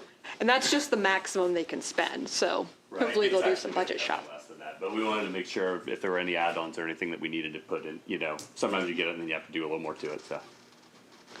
All right, and do we have any objections to moving this forward to first reading? I don't know why I'm looking over here, you're not on the committee. I don't, though.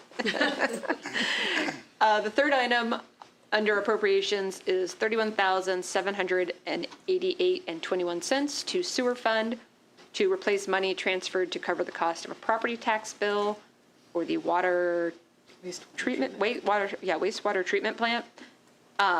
Director Stone's comment on this was that this was a property tax bill that is new from the Hawking Conservancy District special assessment that they had not account for when they built the budget. So they moved some money around, but they need to replace that now. And he is looking into whether this is going to be continuing. Any comments from the administration? Auditor's office? Do you have any questions from the public?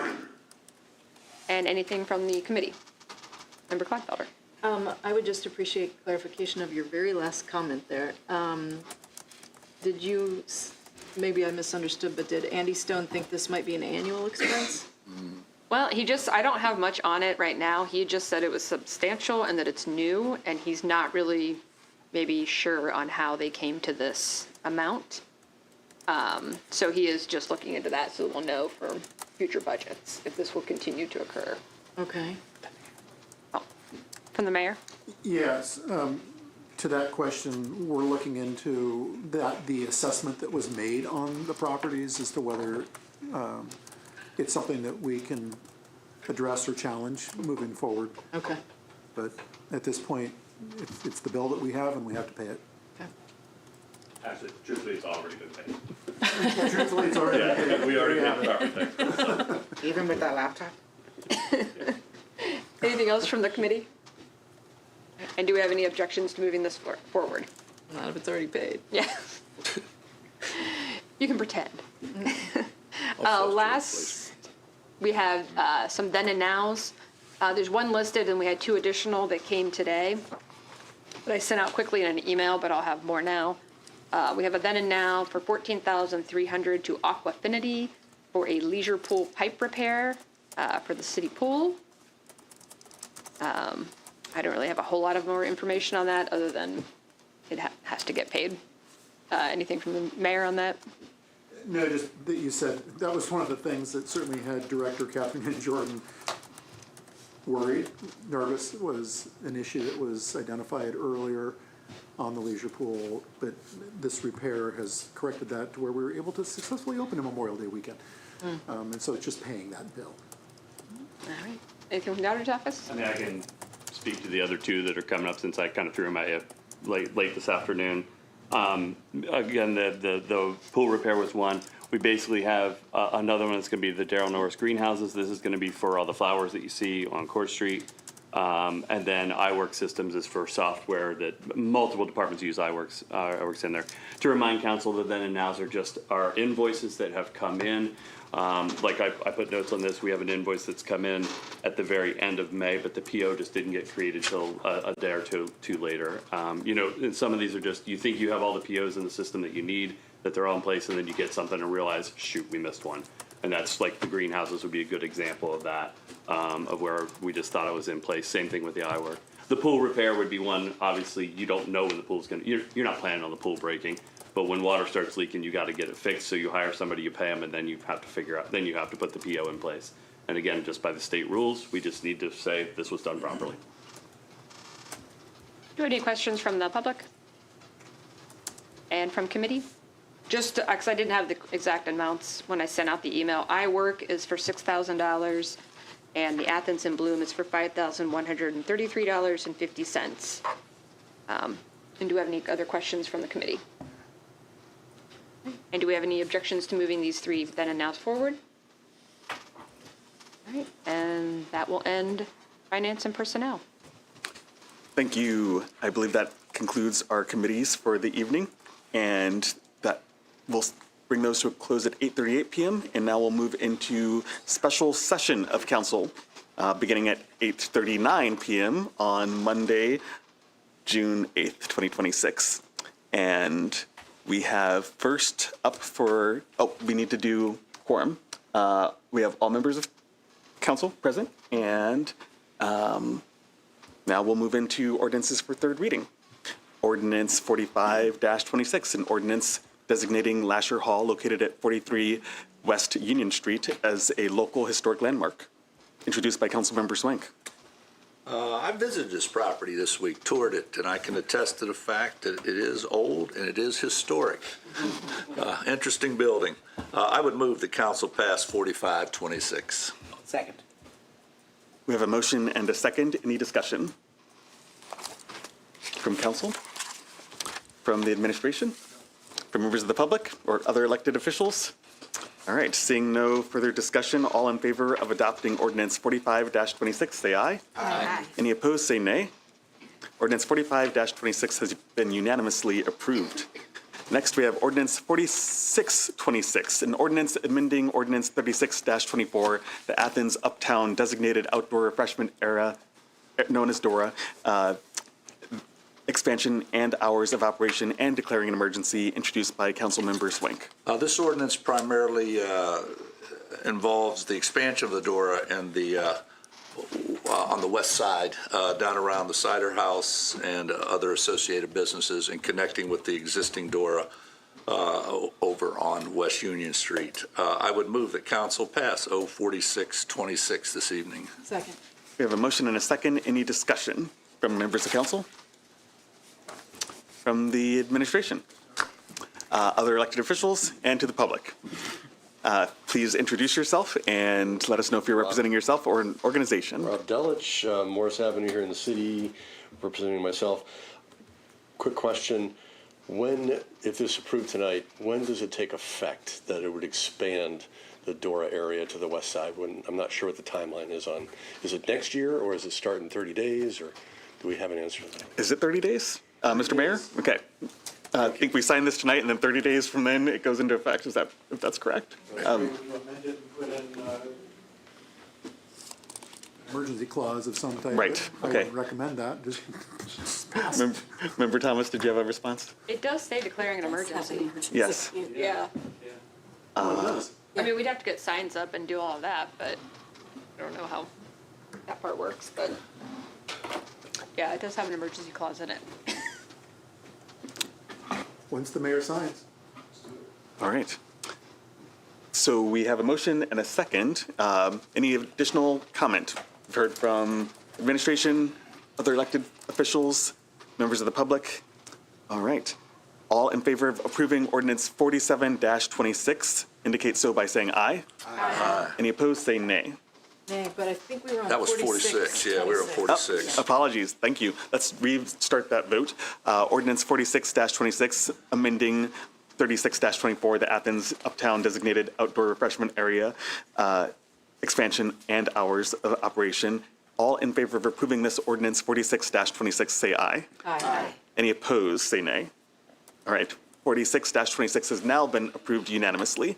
We now move on to ordinance 47-26, an ordinance approving the continuation of the Uptown Designated Outdoor Refreshment Area, DORA, also introduced by Councilmember Swink. According to the High Revised Code, this is something that municipalities need to do every 5 years. They need to do a review of their DORA situation, which also includes a public hearing. I would be remiss if I didn't publicly thank Member Thomas for the survey that she put out that, quite honestly, we were overwhelmed with the number of responses we got. The last I heard, it was approaching 200. Did we break that barrier by June the 1st, or we're right up against I think it? we capped out in the mid 180s by Yeah. the time it closed, but yeah, it was a lot. More than Yeah. I expected. Yeah, so thank you for that work, and for a survey such as this, that's a great response. And over the predominant feeling from those surveys is that the DORA was a good thing for Athens and it was working. So I would move that council pass 04726. Second. We have a motion and a second. Do we have discussion from council members? Mr. Mayor? Members of the public? All right, seeing no further discussion, all in favor of approving ordinance 47-26, please indicate so by saying aye. Aye. Any opposed, say nay. Whoa. And please disregard the timer. I hear no nays. That means 47-26 has been unanimously adopted. We move on now to third reading for ordinance 48-26, an ordinance authorizing renovation of the pre-kindergarten playground located behind the community center, project number 394. Introduced by member Isherwood. And as members of council know, that I introduced a shared language of an amendment to this ordinance indicating the change to include funding to provide for a shade structure. So section 1 will now read, the 2026 appropriation ordinance 1/2025 is hereby amended by appropriating from the unappropriated balance the sum of $80,000 to APR Income Tax Fund 273 TC 500 toward renovation of the pre-kindergarten playground located behind the community center that will include a shade structure, project number 394, and increasing the total appropriations by said amount. Section 2, the Service Safety Director is hereby authorized to expend up to $125,000 from APR Income Tax Fund 273 TC 500 for said project number 394. This ordinance will be in full force and effect upon passage and approval by the mayor. So I'd like to amend, I move that we amend this ordinance. I'm also going to call for a suspension of the rules this evening to get this passed. This would have been the third reading, and just in case there's a scenario where we don't have quorum next week, if we don't get this passed, it would delay potential construction of that project for quite a bit of time. So I'm not sure what the best way, do we do the amendment first? Yeah. Yeah, let's do the amendment first, and then you've already provided your reason for the Yeah. later requested suspension of the rules. But we have an amendment proposed for sections 1 and 2 of Ordinance 48-26. Do we have any discussion? Second. Second, thank you. Member Swank. Yes, looking at the ordinance, Member Isherwood, I would suggest you also include an emergency clause here. Otherwise, we're going to have to wait till mid-July. Good point. Okay. So then the clarified amendment that we have a motion and a second floor is to update section 1, section 2, and to add a clause for emergency adoption. Do we have any additional comment from members of council on this amendment, proposed amendment? From the mayor? From the auditor? From the public? All right, we have an amendment on the table, a motion and a second. All in favor of adopting, please say aye. Aye. Any opposed, nay. Okay, the ordinance has been amended. We now have a motion to suspend the rules, as Member Isherwood has explained. Do we have a second? Second. We have a motion and a second. We have discussion from council members on the suspension of the rules. Any comment or questions on that suspension from the mayor, from the auditor, and from the public? Seeing none, all in favor of suspending the rules for ordinance 48-26, please say aye. Aye. Any opposed, say nay. The rules have been suspended. Member Isherwood. And so now I move that we pass 48-26. Second. We have, oh gosh, Claude Felder gets a second, and we... Like the Belmont Stakes. So we have a motion and a second to adopt. Any discussion from council members? From the mayor? From the acting auditor? From the public? All right, all in favor of adopting ordinance 48-26, please say aye. Aye. Any opposed, say nay. The rules have been suspended, and 48-26 has been unanimously adopted. We will now move on to 49-26, an ordinance authorizing a water meter upgrade, project number 395, introduced by Councilmember Isherwood. This, as we discussed several times, this is a appropriating funding to upgrade the city's water meters. That will allow for much more efficient service of the water meters and our water system. And I move that we adopt 49-26. Second. We have a motion and a second on the table. Do we have any discussion from council members on ordinance 49-26? From elected officials? From members of the public? Seeing none, all in favor of adopting ordinance 49-26, say aye. Aye. Any opposed, say nay. Ordinance 49-26 has unanimously been adopted, and we now move on to ordinance 50-26, an ordinance amending ordinance 74-25 to increase the authorized expenditure for a new restroom facility at the West State Park, project number 349, introduced by Member Isherwood.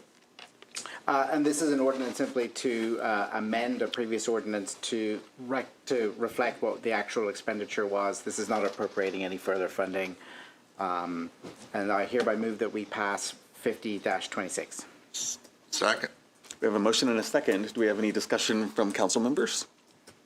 From elected officials? From members of the public? Seeing none, all in favor of approving ordinance 50-26 indicate so by saying aye. Aye. Aye. Any opposed, say nay. Ordinance 50-26 has been unanimously adopted, and we move on to ordinance 51-26, an ordinance authorizing the mayor to enter into a 2026-2028 partnership agreement with the Athens County Commissioners as applicant and grantee, if funded, for submission of an applicant to the Office of Community Development, Ohio Department of Development, ODOD, for the Community Housing Impact and Preservation Program, CHIP, and declaring an emergency, introduced by Councilmember Isherwood.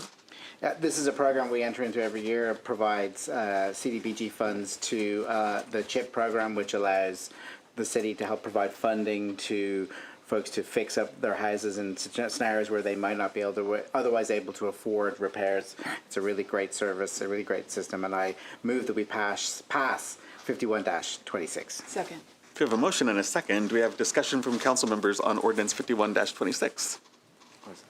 From elected officials? From members of the public? Seeing none, all in favor of adopting ordinance 51-26, say aye. Aye. Any opposed, say nay. Ordinance 51-26 has been adopted unanimously.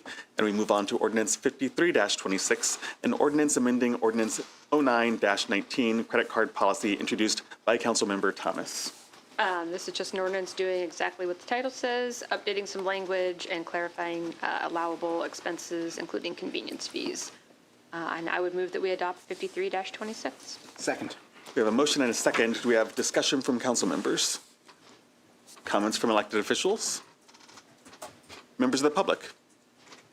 All right, seeing none, all council members in favor of adopting ordinance 53-26 say aye. Aye. Any opposed say nay. Ordinance 53-26 has been adopted unanimously. Ordinance 54-26 is an ordinance amending ordinance 14-23, authorizing an increased expenditure for the West Washington Sidewalk and Safety Improvements Project number 335, introduced by Councilmember Klopfelder. You may recall that this ordinance 54-26 is basically one to correct some bookkeeping issues. The project ended up costing about $2,000 more than expected. The additional $2,000 is going to come from CBDG money, not city money, and it's just correcting the books. Would you like to add anything to that, Acting Auditor? Okay, yeah, that's all it is. So I move that we adopt ordinance 54-26. Second.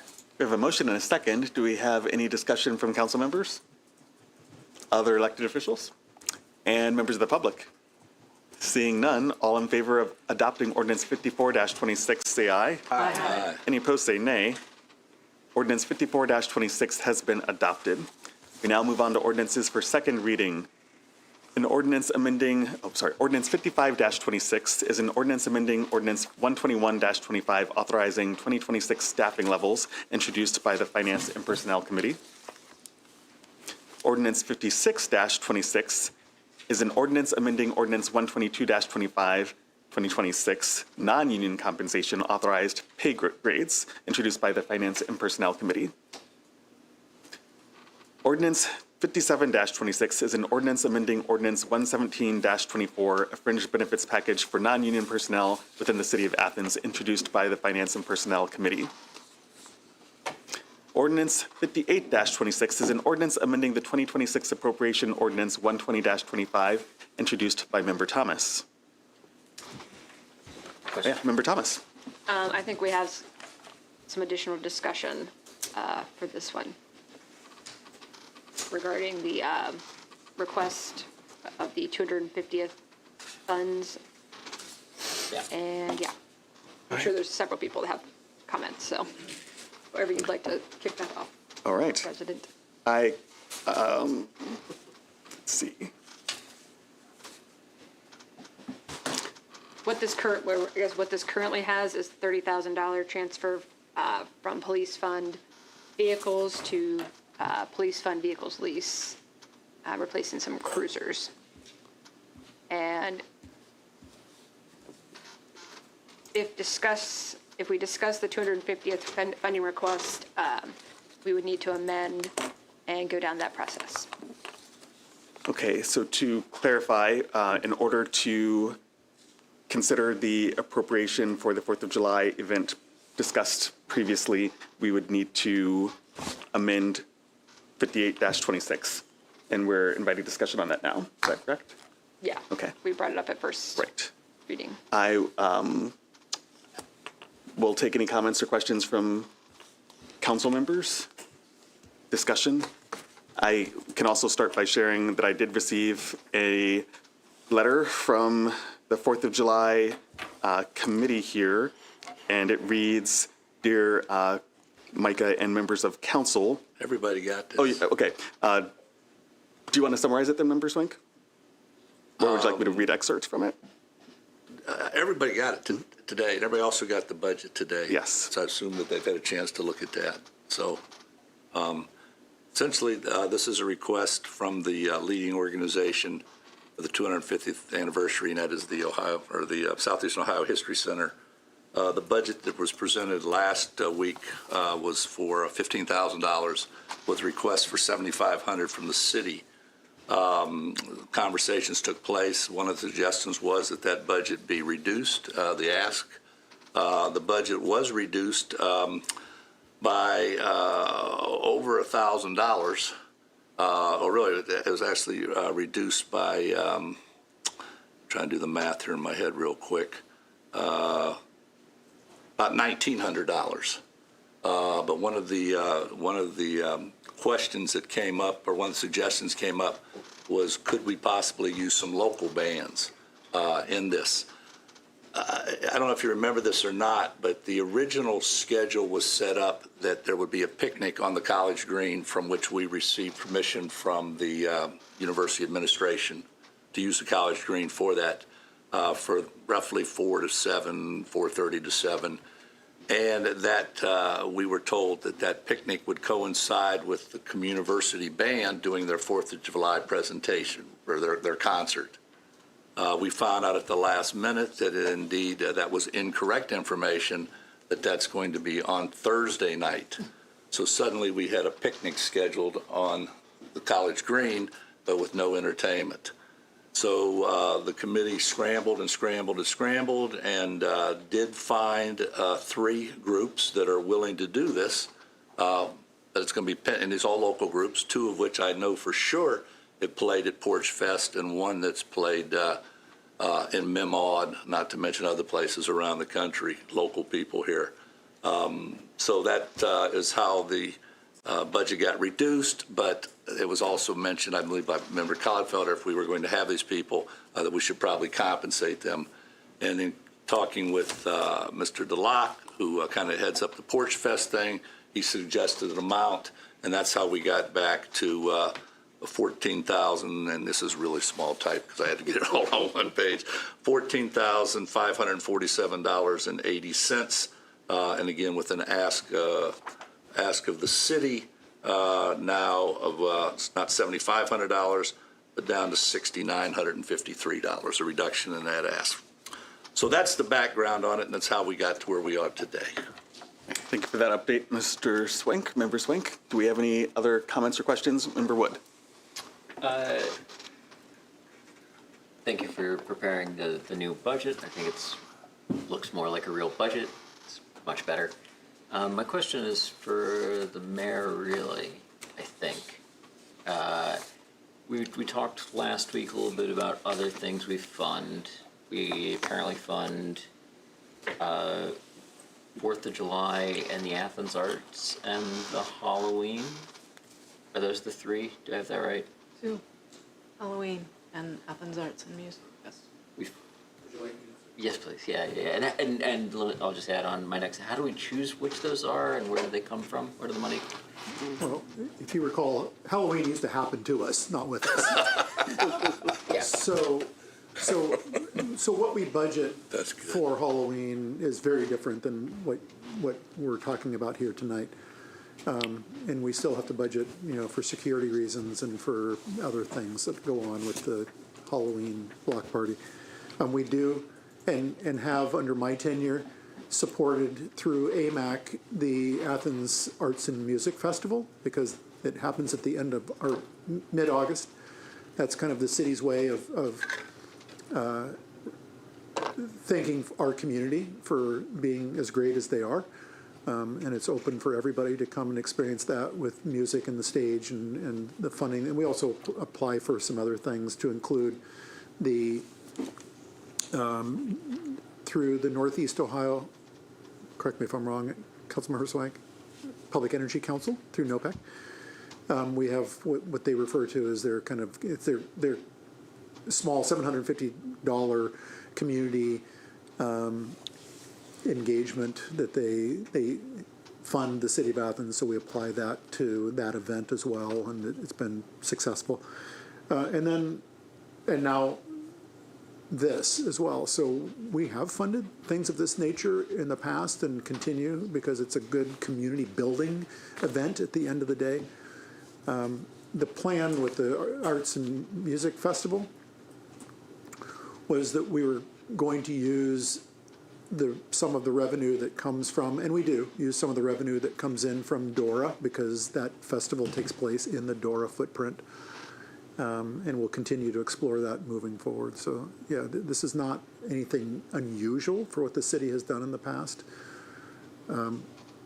If I may, Council, just for one moment, or I could reserve my final comment that I have on this particular event for later in this conversation, because it's not directly in alignment with your question of me. Did I hit on your questions, or was there something else that you asked and I just how we picked the ones we fund in the past and what that money comes from. That is it general fund money? I mean, the Dora one partially, I think, answered it. I think that covered it, maybe. But how we picked which ones, I guess. the Arts and Music Festival, it came from the budgeting that goes through requests that I've gotten in the past and continue to get through our boards and commissions.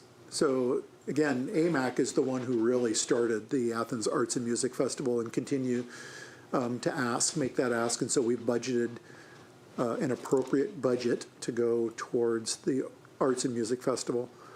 So that's that. Halloween, again, we just planned because we've been doing it for the past many decades.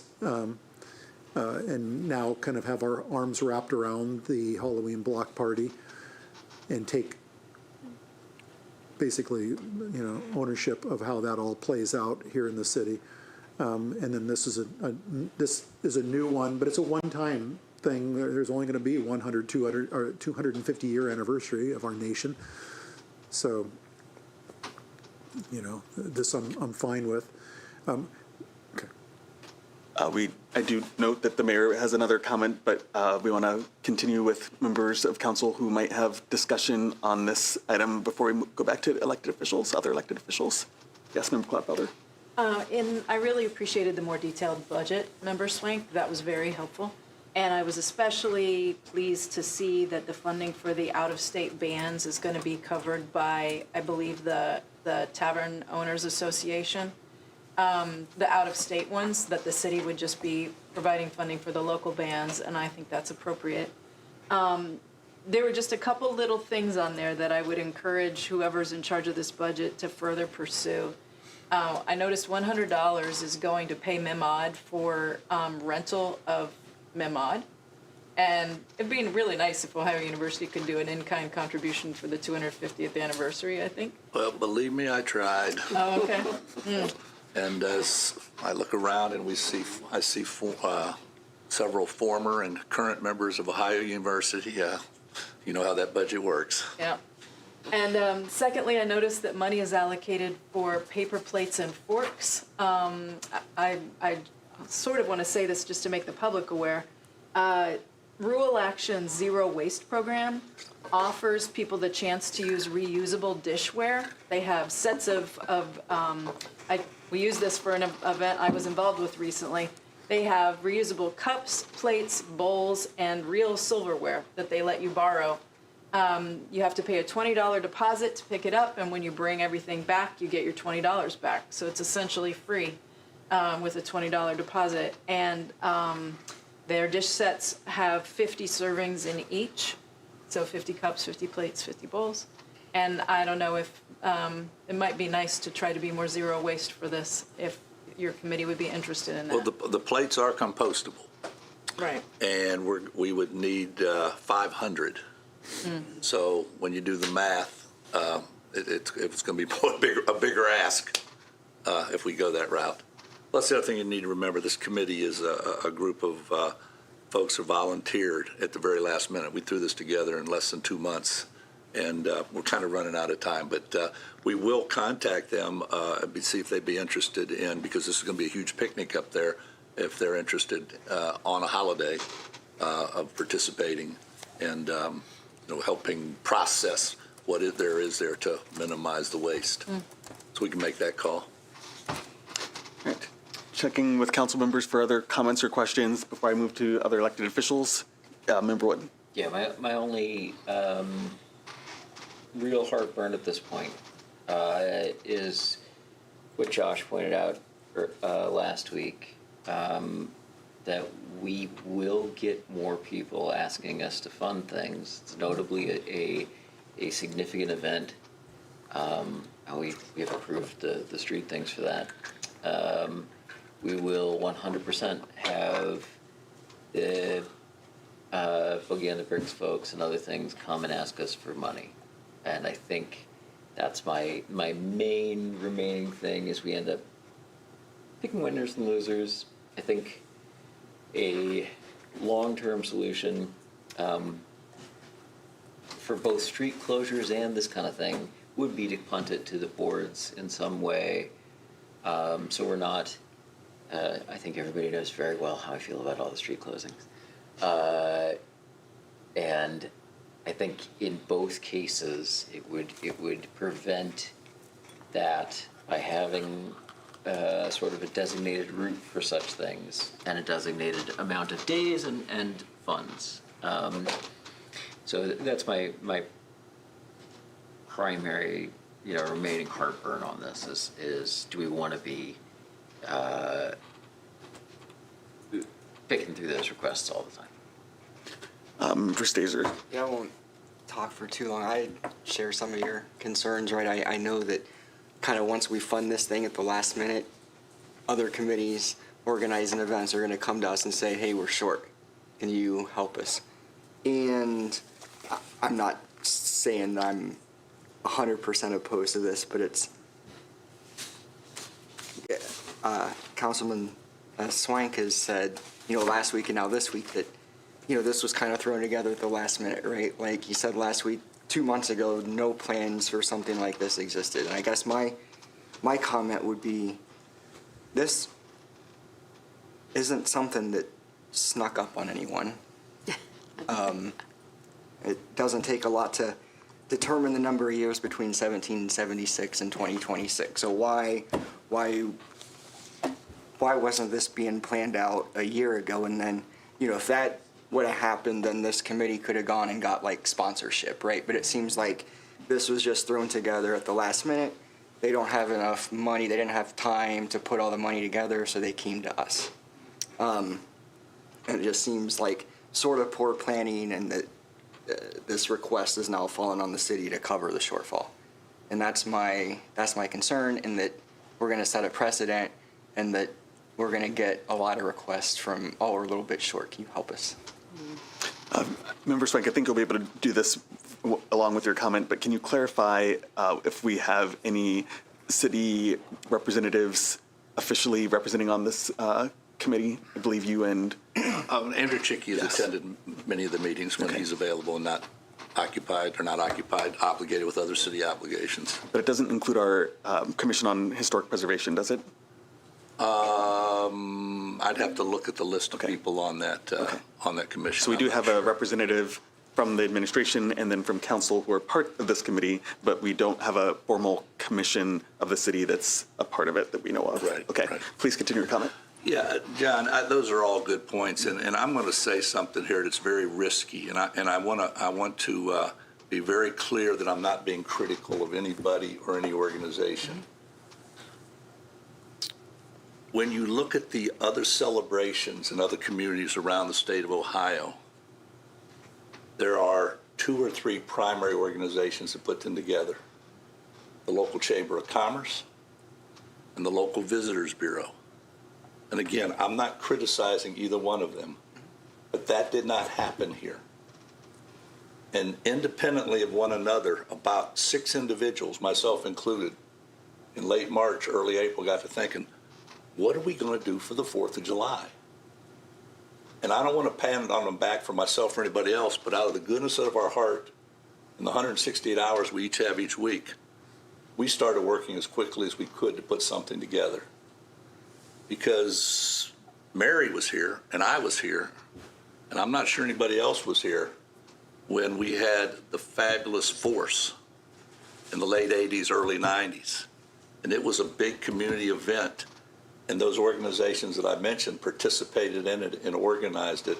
And you're right, it was 6, 9, 12 months in planning. But we're faced with the 250th anniversary, and we decided to come together and try to do something. We're not asking for praise. We're not asking for personal compensation. We're just asking for, at the last minute, I agree, because we've talked about this three times now, for the city to help fund a true community event, not only on Court Street, but on the College Green, at the History Center. So yeah, I understand what you're saying, and I totally respect that. But there was a great void, and somebody needed to step in, and that's what we did.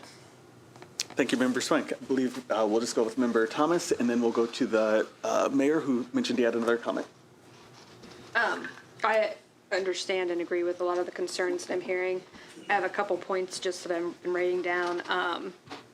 I think it's good to note that the city does spend, money every year on fireworks and things like that to support. And I think to acknowledge that this is a one-time event, and it would be nice for some of these entities to have been planning, but this is where we are. I think a couple of thoughts I have are, the amount is currently at $69.53, and we would need to discuss, whether we feel that's acceptable, too much, if there's a middle ground or a compromise amount.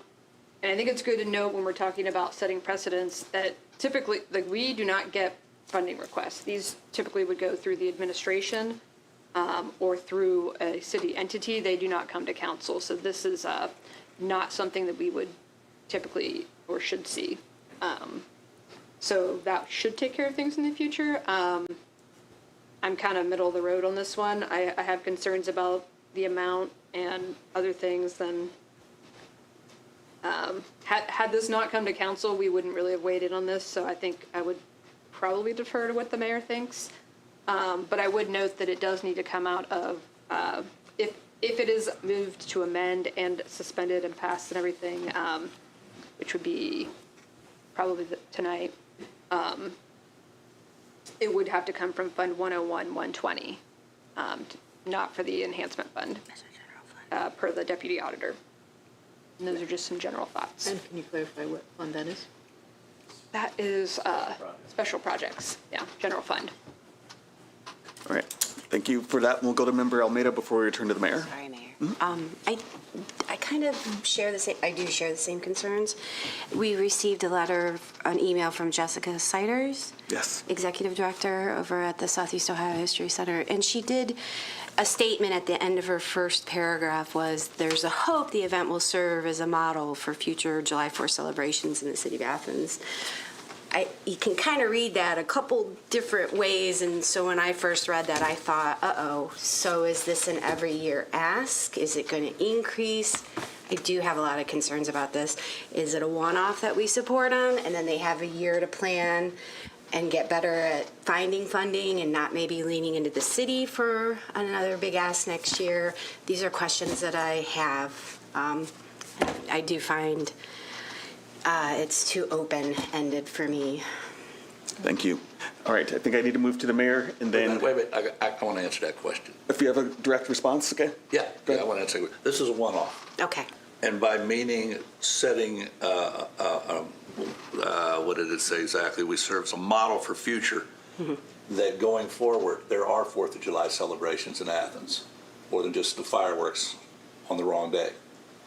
But there are celebrations in Athens on the 4th of July that organizations like the Chamber and the Visitors Bureau and the City Administration and the Kiwanis and all those groups that used to do the Fabulous 4th come together and plan this on a yearly basis. Good friend of ours, Jan Hodson, sent Mary and I clippings from the Messenger from 1976.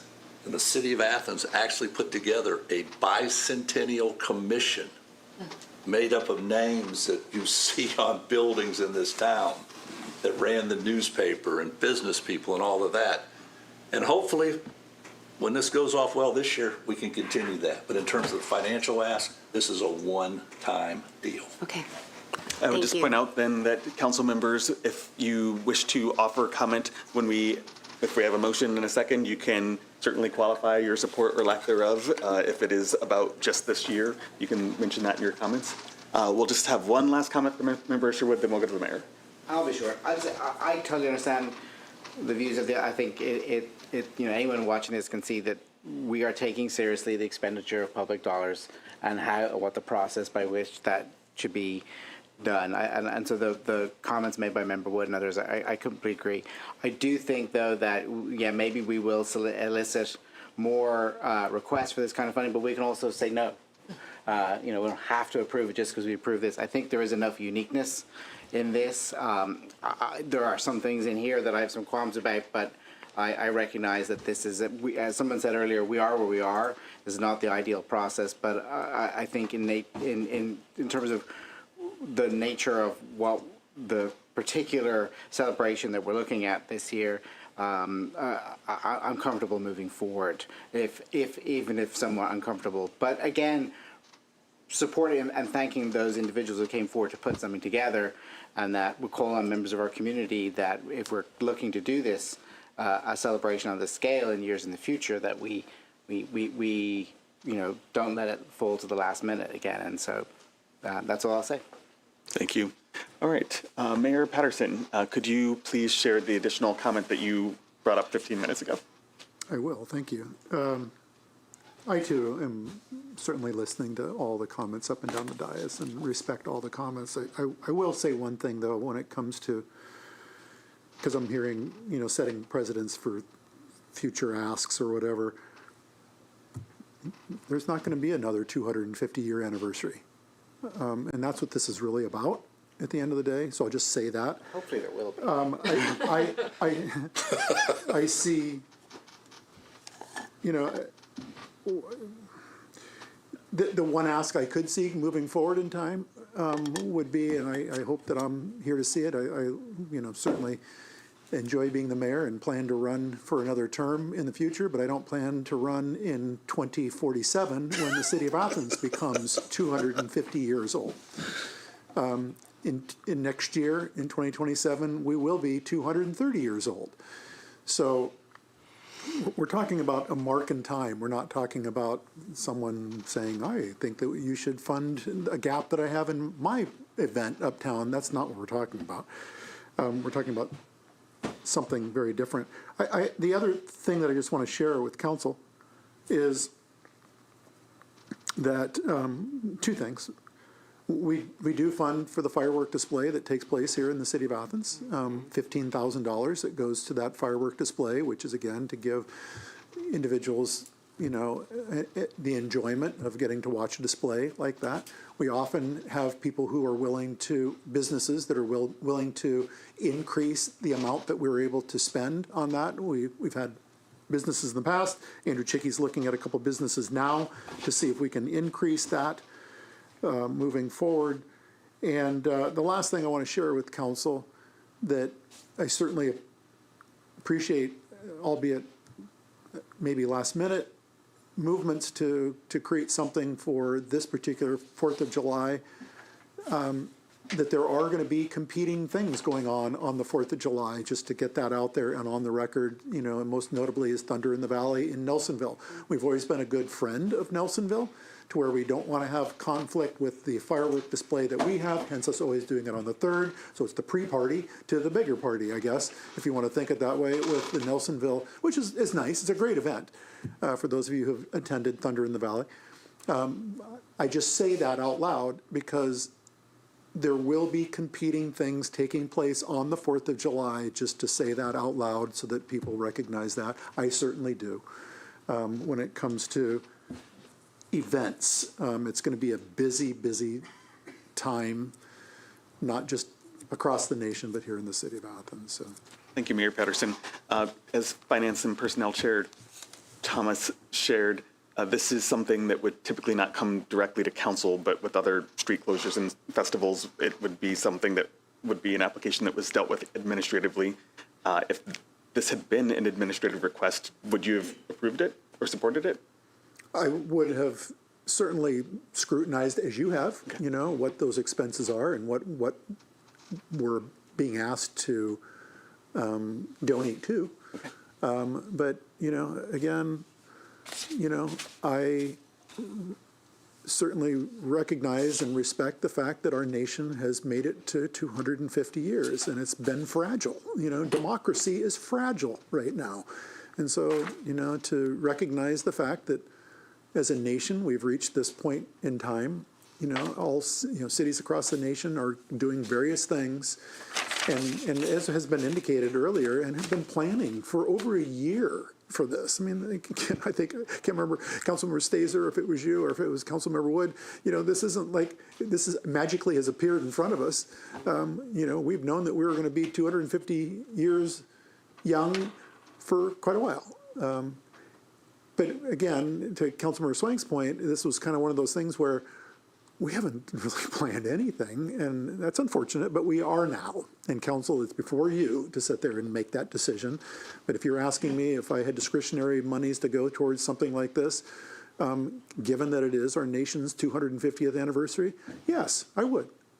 Thank you. And I think my last question is just going to be for the acting auditor. Do you have any concerns over the proposed use of the Special Projects Fund for the intended amount of approximately $69,100? No, and again, the only point that I wanted to make, just to clarify from Member Wood, again, when you pass the budget at the end of 2025, some of these things were planned for. Halloween actually has its own account line. Yep. That is not in special projects, you know, or anything like that. So the Special Projects Fund line, you know, there's a $44,000 budget in there for this year for these types of things, which would just bring me to the same point that's already been brought up, that as council members, all 7 of you interact with the public. If you get a request, talk to the mayor. Take it to the administration first, because the administration will know what fund line we're talking about, and we'll know if there's money in that fund line. The first and foremost thing is, do we have money to do this, right? Well, the administration in the fall plans for special projects, what they know they're going to need, which would be the Athens Music Festival that we do every year. That's where that comes from. The fireworks come out of there every year. But there's always a little bit of padding in there because you know things are going to come up. So again, when these things come up, the most appropriate route is to go to the administration, go to us, let us look at it and see where we're going to put things, and then, right, come up with the game plan, bring it to you for your approval. You guys approve the money. But again, just to clarify for Member Wood, there's special account lines for Halloween and then for special projects. We have the enhancement fund that's been mentioned before. Most notably, just so everybody knows, we have flowers on Court Street right now. That's the biggest thing we use that enhancement fund for, is the beautification of Athens. So, thank you. All right, at this point, we've had a lot of discussions. We need to invite any motions. Do we have a particular motion for this ordinance amendment? Member Thomas? I'll make the motion to amend 5826? Yeah, 58-26 to add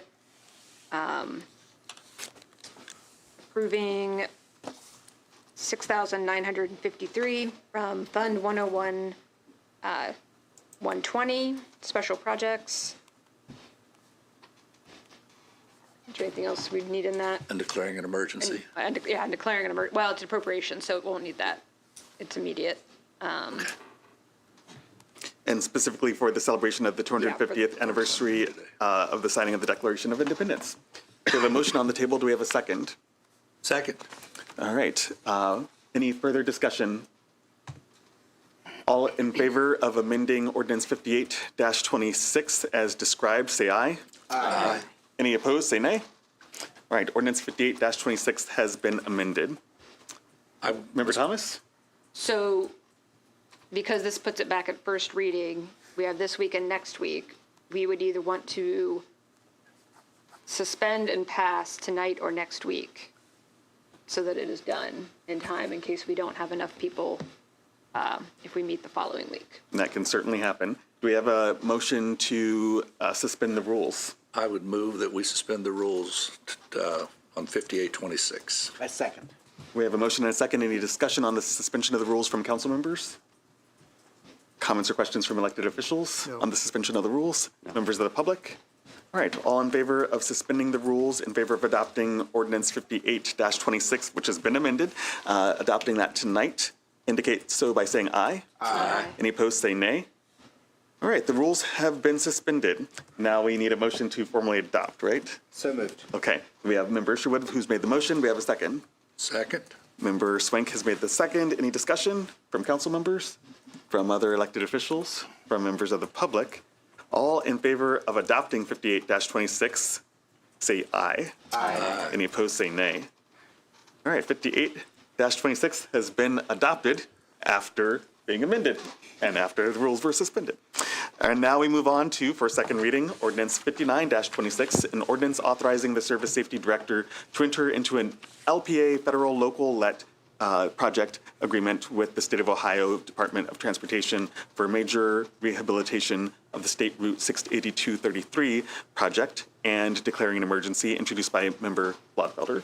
Since this is declaring an emergency, I just want to provide a brief review of what this is. This was the financial agreement where the state, well, so this is where usually there's an 80-20 split on road repair options or projects, so that the state pays 80% and the community pays 20%. But for a section of the 682, Route 682, where there is concrete that was put in, the road was constructed as a concrete road in 1970 or so, with an expectation that the concrete would last 50 years. And again, us doing math, it has lasted 56, but our city engineers have noticed some early signs of failure in the road. And when you notice that, you really can't put off making repairs too long. They don't have to be done immediately, but this project is tentatively scheduled for 2027. It will likely happen then, but we're waiting for final details from the state of Ohio, which they will only give us once this is passed. And I referred to this normally being an 80-20 split, with the state paying 80%. In this case, the state is going to pay 93%. And the city is going to pay 7%, which will equate to a little over $498,000. And the financing of this is not part of this ordinance, but just so people are aware, City Safety Service Director Andy Stone has identified a way that we can get a 5-year 0% interest loan to pay it back, which is unusually good. So between only having to pay 7% and then being able to pay that back with no interest, I move that we suspend the rules and declare this an emergency. All right, we have a motion. Do we have a second? Second. Any discussion on the suspension of the rules for Ordinance 59-26? From council members? From other elected officials? From members of the public? All right, all in favor of suspending the rules for Ordinance 59-26, say aye. Aye. All opposed, say nay. The rules have been suspended, Member Clodfelder. I move that we pass Ordinance 59-26. Second. We have a motion and a second. Any discussion from council members? From other elected officials? From members of the public? All right, the rules have been suspended. All in favor of adopting Ordinance 59-26, say aye. Aye. Any opposed, say nay. Ordinance 59-26 has unanimously been adopted after the suspension of the rules. We now move on to Ordinance 60-26 at second reading, an ordinance authorizing the Service Safety Director to advertise and accept bids where necessary and enter into contracts for construction of West Side Sidewalks 2024 CDBG project number 396, introduced by Councilmember Clodfelder. And Ordinance 61-26, an ordinance amending Ordinance 31-26, authorizing the Service Safety Director to close streets in Uptown area for 2026 special events and to change requested dates or cancel the events as necessary, introduced by Member Clodfelder. I hate to do this on the very last one, but it is necessary. Okay. There's been a change for the street closure request for the 4th of July celebration. Previously, well, a while ago, we had approved to close Court Street from Washington to Carpenter for the 4th of July celebration. Then we were recently asked to close Washington Street from the parking garage to Congress and West State Street from Court to Congress. And the reason that Washington Street had the requested street closure was because the Boy Scouts were planning to do a soapbox derby. The Boy Scouts have changed their minds. So no soapbox derby, no need to have a closure of Washington Street from the parking garage to Congress. So I move to amend ordinance 6126. Wait a minute, wait, time out. Excuse me for interrupting. Do we really need to do anything here? Can't we just let this go? Because this says, and to change requested dates or cancel events. As I look at the mayor, he's nodding his head over there. We could just let this go. Next week we vote on it, and he cancels the event. No. The way we don't have to go through amending, suspending the rules and all of that. We can just let it go. Would the clerk have any objection? Okay, all right. Comment from the mayor? It's true. Okay. I mean, it's pretty clear. If an event were to be canceled, the street closing just doesn't happen. Yeah. You know, so. All right. Okay. Well, with no concerns from the mayor or from the clerk, we will leave it as it is. All right. With that, I'll thank everyone for their time and attention. It's 9:30, and I'll entertain a motion to, what do we do? Adjourn. Let's do it. All right, we have a second. No one wants a second? Okay, we've got a second. All right, all in favor of adjourning, say aye. Aye. Any opposed, say nay. We're adjourned at 9:31 p.m. Thank you.